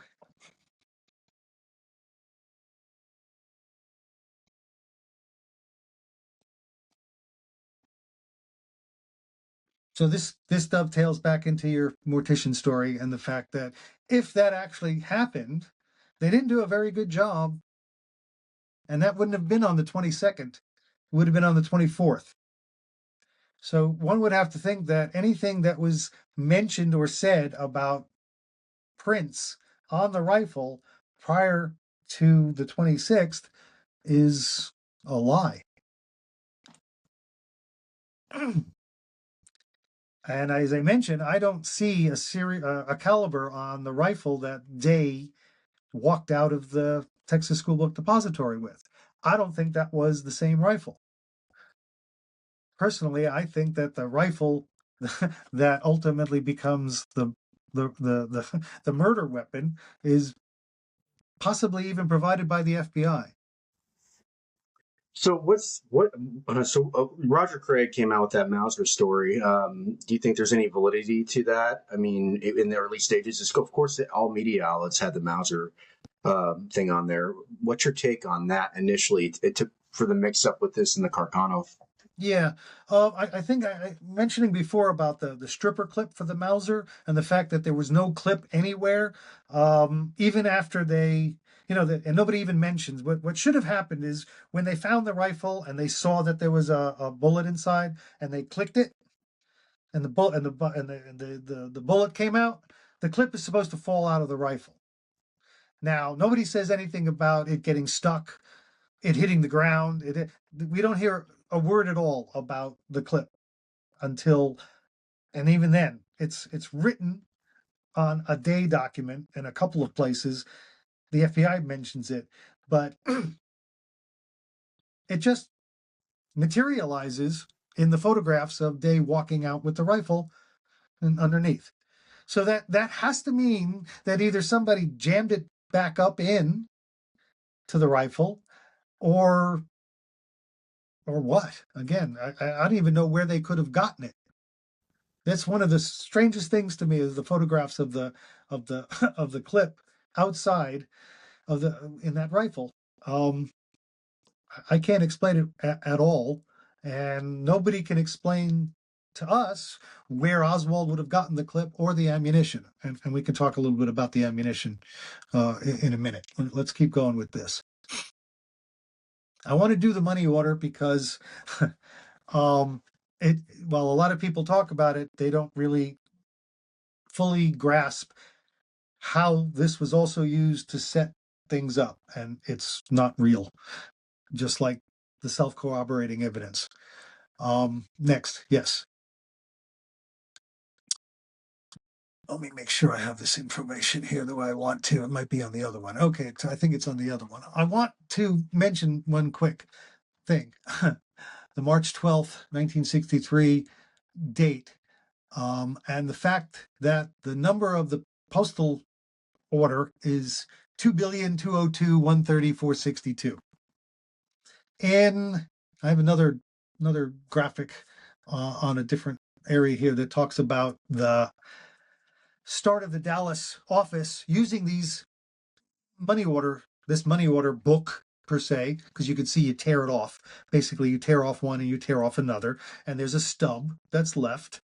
And we'll be reminded of Harry Holmes and Eureka finding the stub in Dallas the following day and being amazed, except we don't have the stub and we don't have the book and we don't get anything. Back to the number, the 2,202,130. The book started with 2,202,000,000. By the beginning of March, it had only gotten to 2,202,003,3,600. They only did about 1,300 a week, 1,300 postal orders a week. Here we are, March 12th, and all of a sudden we have a number that's 117,000 postal orders higher than it should be. You know what's interesting? I'm actually looking at Lee Harvey Oswald's signature, and I'm comparing the cursive, like it doesn't even like match at all, none whatsoever on this money order. No, yeah. I mean, to me, it matches a wee bit because I've seen so much of his writing, but I'm fully convinced that there were more than enough people who knew how to write like Oswald. Oh yeah, you have people in the FBI that specialize in writing like that. So I mean, absolutely, big time. Yeah, there's a lot more to it. But again, one big piece to understand about the money order is on the right there is that it's found 3 times. Okay, this is an original document from March of 63 that supposedly gets used to buy this rifle. And Klein's takes it, deposits it, and life goes on. And then we're going to go now. Here it is, November 22nd, 23rd. We need to find this postal money order because that's evidently how he paid for it. Next slide. Number 1 was the Secret Service and the postal inspectors in Kansas City finding it at 8 o'clock. And this is a Warren Commission document 87. There's the pages. Here's the synopsis of the report. And at 7:55 p.m., Agent Griffith basically tells us that we found the money order in Kansas City. Okay, that's wonderful. Next, Harry Holmes. Harry Holmes tells us that he's got a whole bunch of people right here in the Dallas office looking for a stub in the money order stubs that comes to $21.45 based on his estimates of shipping and the cost. Looking in other magazines, his story is a joke. It's a real joke. But let's say, for argument's sake, that he finds where it was and that it was used, and now they can go call Klein's and say, oh yeah, we've got the amount and we know the number of it. You can go now find who bought it and all the information. So, okay, but that means Kansas City didn't make a lot of sense because we found it in Dallas. Next one.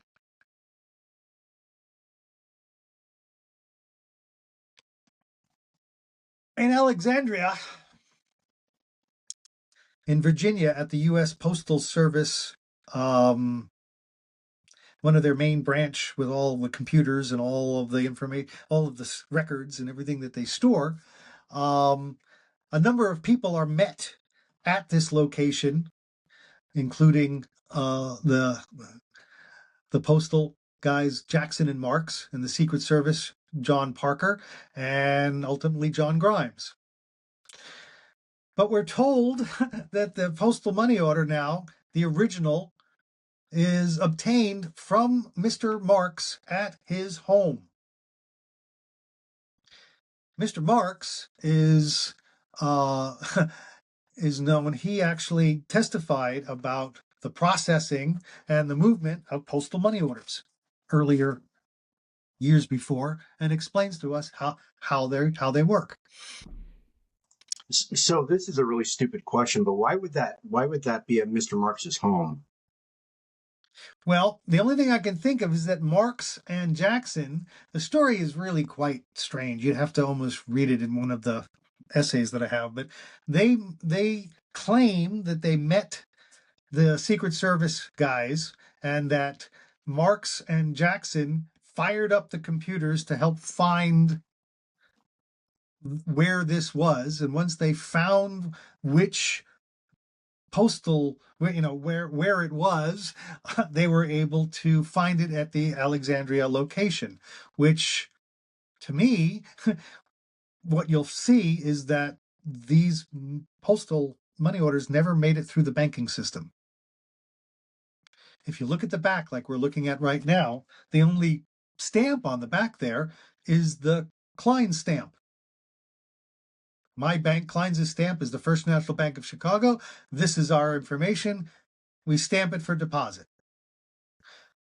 But that's it. Where's the rest? Let's go to the next page. Where are the bank endorsements? Where's the Federal Reserve processing endorsements? Where are any other processing marks? Now remember, this thing is created at a postal office building that houses computers, printers, probably blanks, I'd imagine, and anything else that they might have needed. But the complete lack of any endorsements, in addition to a number of other things that we're going to talk about here, makes this impossible. Now, remember I mentioned Mr. Marks is the man at the top. Mr. Marks is the same guy, and he talks about the postal money orders as paid through the Federal Reserve Bank.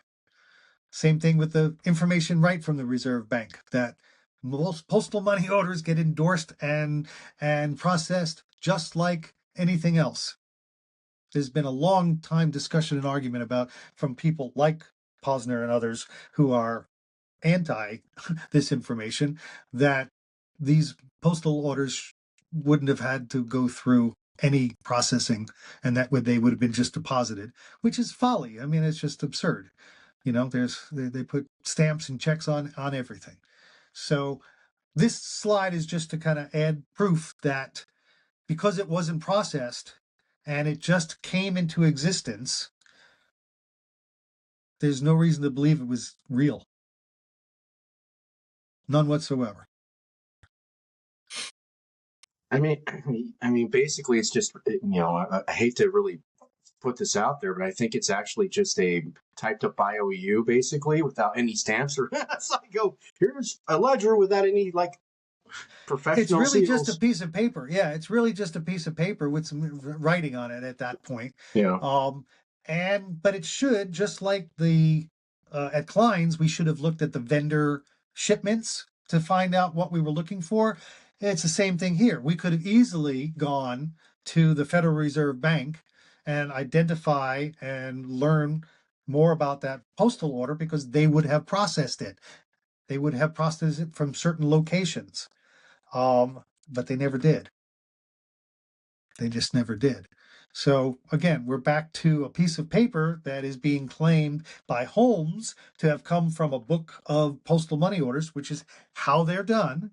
Okay, they have three parts. One person gets one. There's a receipt copy, and then there's the final copy at the end that stays in the book. Why don't we have the book? Why don't we even have the copy, a photograph, even? Kind of like what they did with the paper bag. We take a picture of a table with nothing on it, and we do a dotted line, and we say, "Here, this is the postal money order," where it would have been if we had it to take a photograph of. Okay, so that wasn't so bad, was it? I mean, in terms of that. One last thing here. Let's take a quick look then at delivery. Talk about a rifle in a 5-foot carton being delivered to a post office box. Right? Well, if the postal box in Dallas was only for Oswald, it was not okay to deliver mail from Heidel to that box. So it should have been returned, especially a 5-foot box with a rifle in it that says, well, let's go to the next page.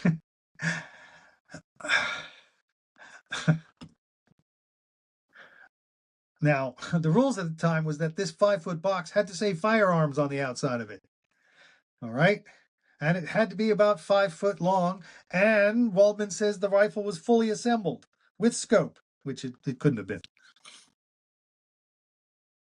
Can you imagine something like that from the U.S. Postal Service and them not saying to anyone about Oswald picking this thing up somehow?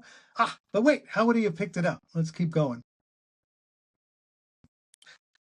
He would have gotten one of these little notices because it wouldn't have fit in his P.O. box. And it would have said, "We've got it for you.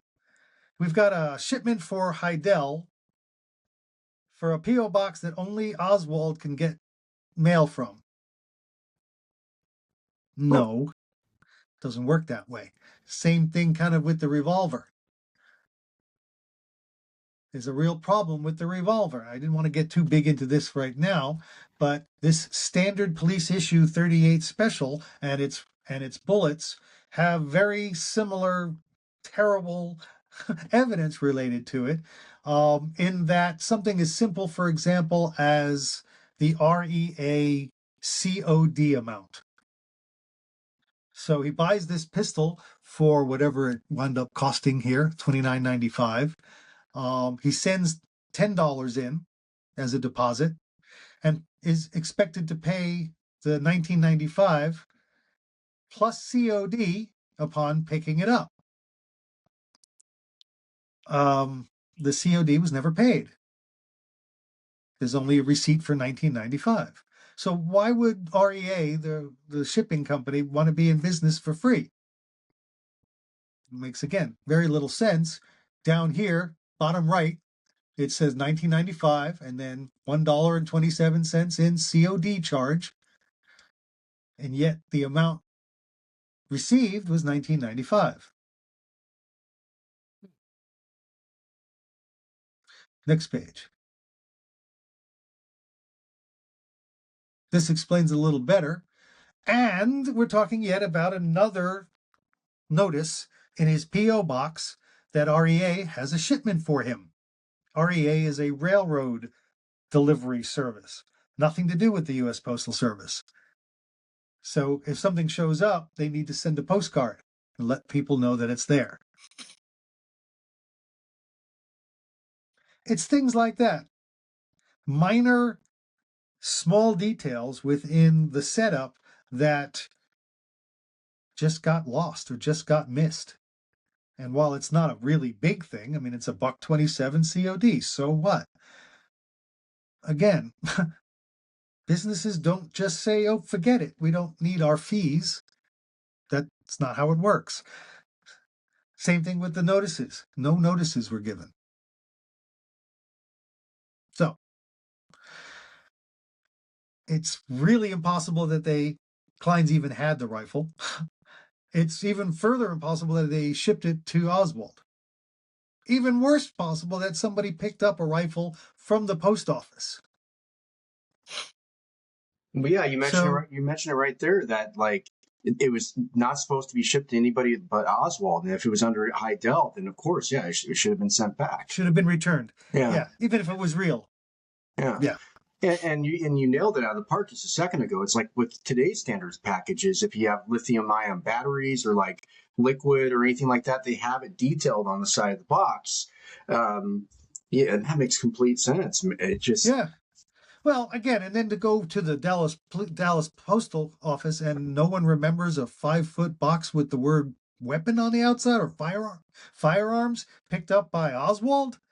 Right. Okay, I mean, how many rifles are picked up from something like that? It can't be that many. So we're back to the same story. The evidence is the conspiracy. The evidence that they keep giving us just doesn't hold up. It's just simply not authentic enough to make it through a little bit of analysis, but it's enough to have said, yeah, we've got the proof. He picked this up. He picked that up. He did this. He did that. So one last thing is how he traveled around with this rifle. You got to remember where he got it in March. He was at Neely, right? The famous backyard photographs at the end of March, beginning of April. He travels a little bit after that. So next.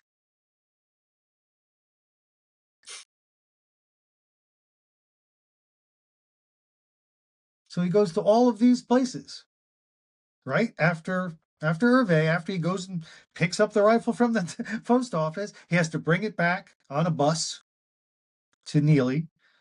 We got Marina saying that he's sitting at the magazine in New Orleans later, practicing dry shooting on the porch with the rifle. Okay. And then you have later de Marnchel basically saying, no, we never saw a rifle, and neither did my wife, and I don't know what So they disavowed all of that stuff. So the question then becomes, did he travel? Did he bring this rifle with him to all these locations? And we have to remember that after 409 magazine, he leaves on September 23rd to go to Mexico City. He didn't bring his rifle. So Right. what happened? What happened? What did they do? Ruth Payne shows up. They load all their belongings into the station wagon, and off they go. And they start to ask Miss Payne about that trip, because if the rifle is at Neely,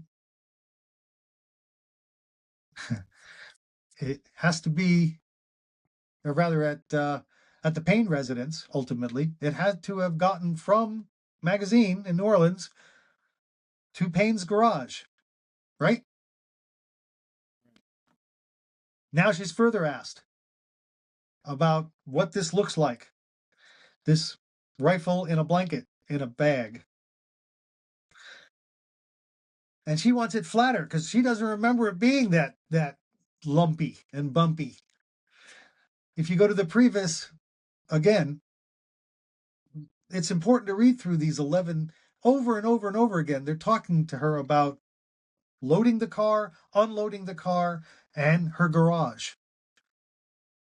And in all cases, She claims that she never saw the rifle until the evening of the 22nd. So how do they put the rifle in the garage? How do they get him in the garage between his going to sleep and going to Fraser's the next morning to get it? If you read the reports, he just does. And she says, no, don't remember hearing anything. Don't remember seeing anything. He left before everybody was awake without causing a noise. Okay. All right. I mean, I'm still up in the air about Miss Ruth Payne. I know she's very suspicious, but I don't know exactly what her role was. Not exactly, at least. There's a lot written about it. I'll have to do some more reading. So, well, I mean, it's interesting because when the officers came by, they're to her residence. I mean, like she's like, oh yeah, it's in the back over here in the garage. What? I mean, like, okay, this definitely the blanket, the where it was, she shows them, and tells them a little bit of that story about the garage light and what happened the night before. I mean, you could read her testimony; okay. It's very interesting, but it doesn't go very far in connecting his rifle, which at some point had to be completely taken apart again and put into this bag. But if it never left magazine, if it never got to him to begin with, what are we talking about? Well, I mean, I think my counter to that last point I just tried to make is she was very inviting of the police to come into her house and to look around. And so I think if she was staunch, like what she says right here in the slide, like, no, I didn't see a gun, rifle, or anything like that, you would think that she would just be like, okay, look, I mean, I haven't seen anything like that. So, I mean, I don't know why you guys need to come in and look around here. So I think that's my point. Mm-hmm, mm-hmm. Well, yeah. The fact that the fact that Oswald had been there and looked around and had left his things there was a big part of it. Sure. One, and then somehow they had to get the rifle from where it was. I mean, no step along the way. If you go back even one more slide, yeah, where is he traveling with this rifle? But doesn't he allegedly supposed to be staying at like a boarding house as well, like a different separate boarding house? When he first starts, again, we got to remember in March, and then in Neely is April. Yeah. Okay, end of April, beginning of May. Yeah. And Marina's not with him yet. Yeah. Right?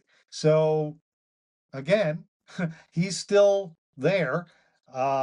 March, where were they in March? They were at Neely through the whole time. Mm-hmm. And then they move to New Orleans. So he has to take the rifle with him. The backyard photograph is at Neely, right? So he has to take the rifle with him from Neely to his cousin Lillian's house, in which he shows up with a couple of suitcases and asks to stay for a little bit until he can find a job and a place to live. And then he goes from Lillian's house to Magazine and brings Marina out. Mm-hmm. Where's the rifle? The Morenschelds claim they see the rifle. Mrs. de Morenscheld claims she sees it in a closet at Magazine. Okay, but then it gets from Magazine to the garage.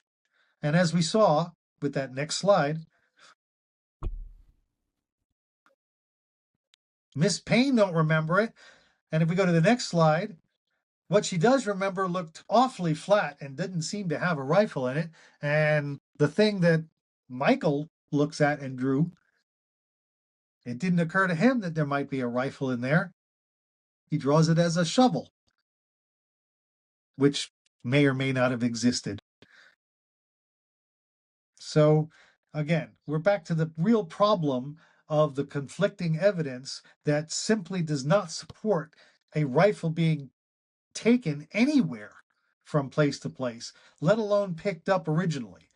So all of these marks against you, you're now here at the garage at the Payne house, and this rifle is just supposed to be sitting there on the ground, unassembled in a blanket, which ultimately becomes in a bag. So at some point where there was no place to make a bag and no place to deliver a bag, because the bag that they found later on, that was tried to be delivered to Oswald after the fact, had a bag in it, but it all fell apart. It didn't happen. There was no way to get the bags around. None of this makes any sense. It just doesn't work. Right. So to conclude that he did pick up the gun, that Klein's did have it and ship it, that all these other things actually really happened, that he did buy a money order that never went through the banking system, that the deposit for that money order, which Waldman provided, is dated February 15th, even though he supposedly bought the rifle at the end of March. None of it makes any sense, ever. Yet they don't talk to you about the evidence because it doesn't make any sense. Wow. Yeah.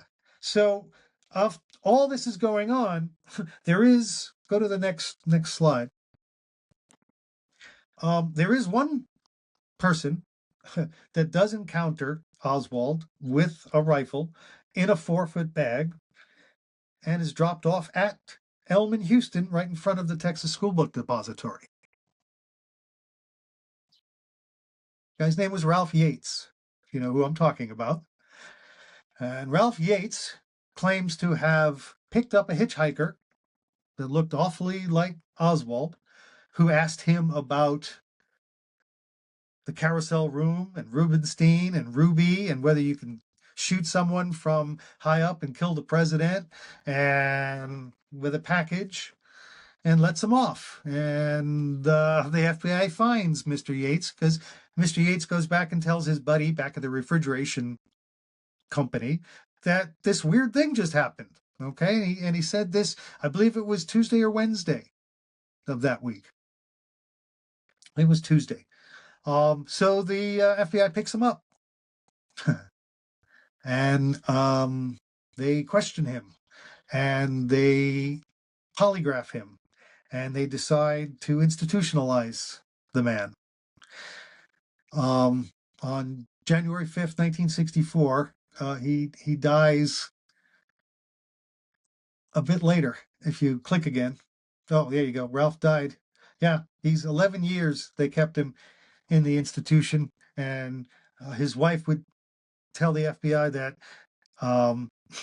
he was convinced by the FBI that he believed he saw what he saw, but he didn't. The FBI basically said he made it all up.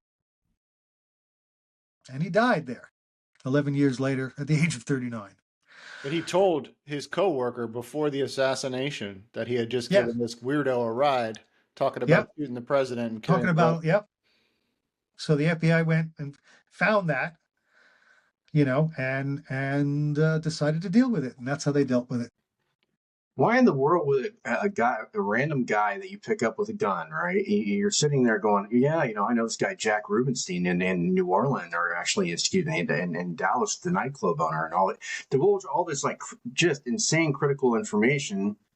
Why randomly would you do that? It's like me going and talking to somebody about like, hey, like. You get what I'm talking about, right, guys? It's crazy. This gets the rifle to the Texas School Book Depository. Yeah. There's no other way. I mean, that's one way of it getting there, right? Now, if that's the real way it got there, and that person, let's say, I'm not going to get into the Harvey and Lee thing, but let's say it's an imposter, okay? And this imposter, who looks kind of like Oswald, says all these crazy things. And now you have a story of a rifle getting to where it needs to be in time, ahead of time. Yeah. Along with a bunch of crazy comments made. You could do that in no a doubt. lot less flamboyant manner, but yeah. But why be so adamant about the man and his polygraph and then locking him away? Right. Why, what was he saying that was so detrimental, to what was going on? because they had said that Oswald had a paper bag with the rifle in it and did it all that day at spur of the moment kind of a thing by going home Thursday night with Frazier. It was like just all of a sudden, let's get this done. Right. And that's what they did. So here's this man talking real sense. To me, they were more bothered about that story than anything Frazier said or Randall said or anybody that contradicted the paper bag and the rifle story. Yeah, and like you mentioned wonderfully in this document or this slide here, after 11 years of it being institutionalized, like basically right after the assassination, he had limited time on the outside after when he died, which is crazy. So yeah, great job, man. He died at the hospital, matter of fact. And again, we were talking about he was interviewed on the 26th, interviewed on December the 10th. I mean, they were really interested in this guy. And then on the January 5th, so within 2 months, less than 2 months of this, what is it? Not even 5 weeks, 6 weeks, they have him institutionalized. And he dies when he's 39. Yeah. Believing all along that he did see who he saw and did experience what he did, but the FBI and the hospital convinced him that he made it all up. It's really sad. That's one of the sadder stories in the JFK thing is the Yates story. I mean, I know the Abraham Bolden story is very bad, but nothing. I mean, then obviously all the people that were accidentally suicided. But this guy really got it bad, and it's too bad. All right, one more, and we give you an idea of what we learn after the 22nd. Keep going. Keep going. Mm-hmm. There we go. So after the 22nd, none of this, even though we have FBI watching him, post office watching him, he's a person of interest. None of these things are made aware of until after 2:00 on the 22nd, when all of these would have been screaming signs of whatever you want to call it regarding Oswald, buying pistols, buying rifles. I mean, where's the proof? Where's the contemporaneous proof that shows that while he was being watched, we saw him buy these things and do these things? It's just not there. Doesn't exist. So I came to the conclusion that, like everything else, this evidence related to the rifle was generated quickly in an emergency. Maybe it was planned that way to do that. You would think you would have done it ahead of time. Well, yeah, That's one thing that gets me a little strange is that, yeah, you'd think that these kinds of things would be put in place, but they weren't. So since the FBI and Secret Service ran everything, they could do whatever they want with the evidence and create and suppress whatever they wanted to. Well, I think your last bullet point is really effective. Well, every single bullet point is effective, but if you look at the last one where it says Marina takes 1, 2, 3, or maybe 4 photos of her husband holding this rifle and pistol, which one of them makes the cover of Life magazine. Again, we've talked in past episodes about this. It's just insane to me how the murder weapon of J.D. Tippit and the rifle itself that killed the president of the United States allegedly is, they're all in these photos right here. So it's like, I think it's a little over the top obvious that you have all this evidence in this picture. It's like, you can't get more obvious than that damn photo. So I think it's laughable. And even more interesting is that according to them, he ordered the pistol in January 27th of 63, ordered the rifle March 13th of 63, and both are shipped on March 20th. No coincidence there. They just happen to be both shipped, one to a PO box and one to a railroad, one through a railroad service. Right. Okay, whatever. You can only make up so much of this stuff. It gets to be a bit ridiculous to me. And again, the deeper dive that I have can get. I mean, for an example, the ammunition they found to be not made anymore. and that the ammunition that was made specifically for this weapon was ordered by the CIA, and that the CIA ordered ammunition for a rifle that the United States doesn't even use. They Right. ordered this Carcano stuff. Yeah. So where the bullets came from, where the clip came from, where all these pieces and parts came from, have no answer. They just simply they're all kind of dead end cul-de-sacs where they say you're just going to have to listen to what we say and take it. And that's that. So I think, like all the others, the rifle loses a lot of strength when you get a little closer to it and start questioning some of it as evidence. And I don't see how you can put any of the evidence related to the rifle and connecting it to him back to the wallet now that has the Heidel ID in it that is supposedly found at the Tippett scene, right? So you have a wallet that has an inventory of items in it that are created by the FBI and the Dallas Police Department. That changes from the 22nd, when he's arrested, and he's got a list of things that he's arrested with. And then Clements, FBI agent Clements, writes a report. And then 2 days later, Bookout, another FBI agent, writes another report. And now all of a sudden, the same contents of the wallet has added Heidel, another piece of Heidel evidence, the one without his photograph. And other things are missing. So you have, and then on top of everything else, the wallets that are in inventory are not related to the Tippett wallet at all. It's the wallets in inventory are from Irving, Texas, from the Payne House. So where did they get all this wallet stuff? And what we come to find with the wallet stuff is that it's not even the original stuff. It's photographs.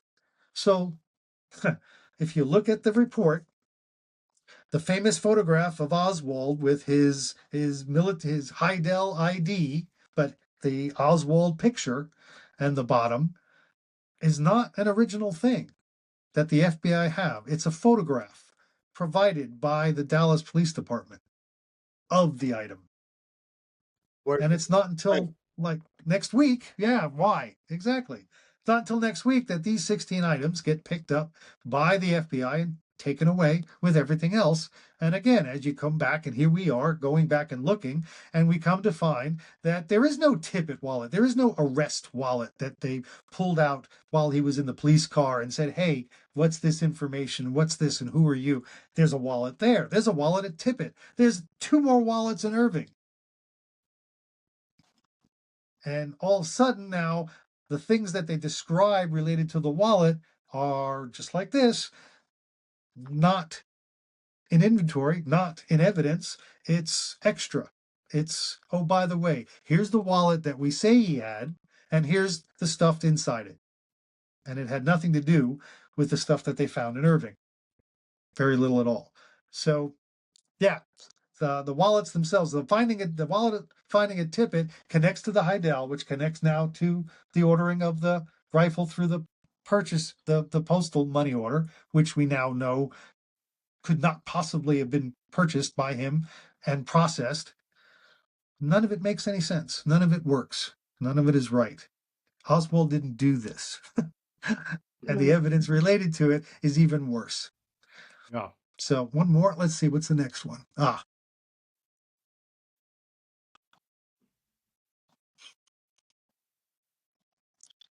I believe that to be true.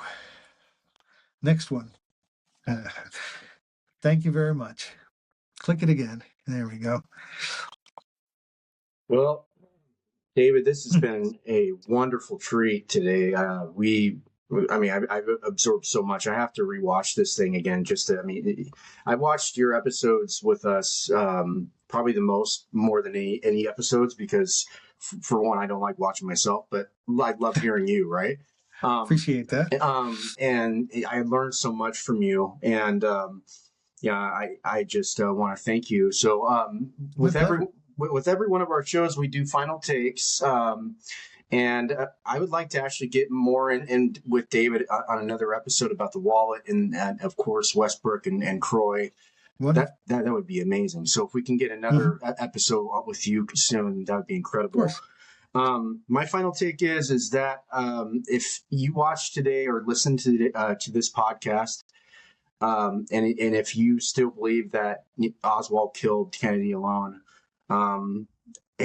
you really are going to die on that hill. And hey, I respect you, but I think today raises more questions than anything else. If you believe in case closed and you believe that book is the gospel, I mean, I think today's presentation will actually give you a lot more to really question. This was an excellent presentation by David Josephs, and I want to thank you so much, David. Eli, it's your Always turn. my pleasure. Yeah, thanks, David. This is fantastic. And we're going to put the presentation link in the show notes, so you can go see this stuff up close. I mean, yeah, I haven't ever gone this deep into the evidence of the rifle, and this is fantastic. Thank you. Over the years, I've my final take is that I've been doing this a lot, and I everywhere I kind of turn my focus, I'm finding almost virtually the same exact modus operandi. It's creating falseness from true activities and actions that actually did happen. Like the order was there, they just changed it to match what they needed to, and that's what happened to a lot of the evidence, is that it just simply got removed if it didn't point to Oswald, or adjusted or created so that it did point to Oswald. I think the big question here now is, here we are 65 years later, we still don't know who pulled triggers. And what is the FBI doing today similar to this? I mean, dealing with that thing with the CIA and the boxes and Luna's situation. Right. It just seems,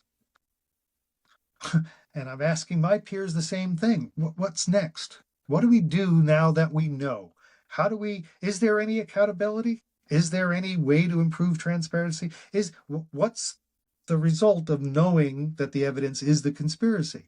And I've been battling that most of my time. Is there's no new law, there's no punishment, there's no person, there's very little to do. Even if we were able to say it was this or that person shooting from behind the fence, okay, then what? Yeah. I mean, I love it as a puzzle. I love it as a thought experiment that we continue to work on. But it would be, and even focusing on who did this, who are the sponsors, who are the mechanics, who are the facilitators. We have some names, but we don't know for 100%. I mean, we know Phillips was involved. We don't know to what extent exactly, but we know he was involved. How do we resolve any of this?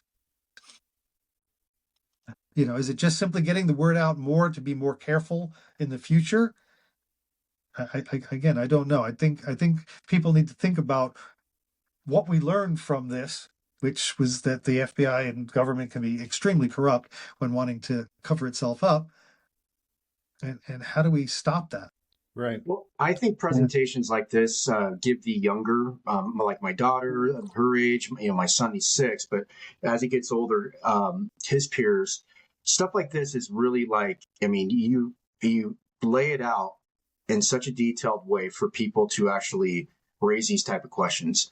The more people the podcasts that are out there, the more people that are out there to spread the word of things like this, really would give a younger generation an open mind, and people will gravitate towards this, because we have, this current generation, and Eli's kids and my kids, they're starting to be really critical and free thinkers, which is incredible. Not to say our generation isn't. I mean, we just kind of began from our baby boomer parents.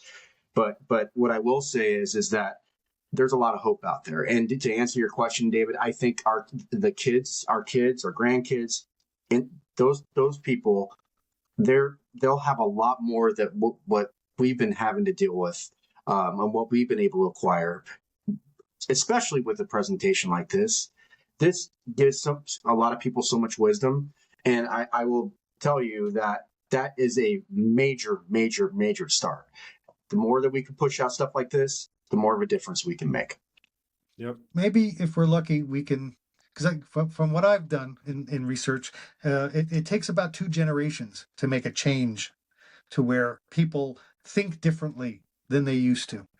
And hopefully, as you've said, if your kids, you're that almost that first generation that spends time warning their children about these kinds of things and the hypocrisy and the corruption that exists in the world as they get older, hopefully they'll become people that want to change that. Yes. So that their children know only of people who don't know the old stuff, but only want to do the new stuff. Absolutely. So we can hope. I hope. Absolutely. Well, David, I want to thank you so much. That is David Josephs. He's going to be joining us for part 4 coming soon. Eli, I want to thank you for your time. And to our audience, as I say every episode, the truth is out there. We will see you the next episode. Thank you so much.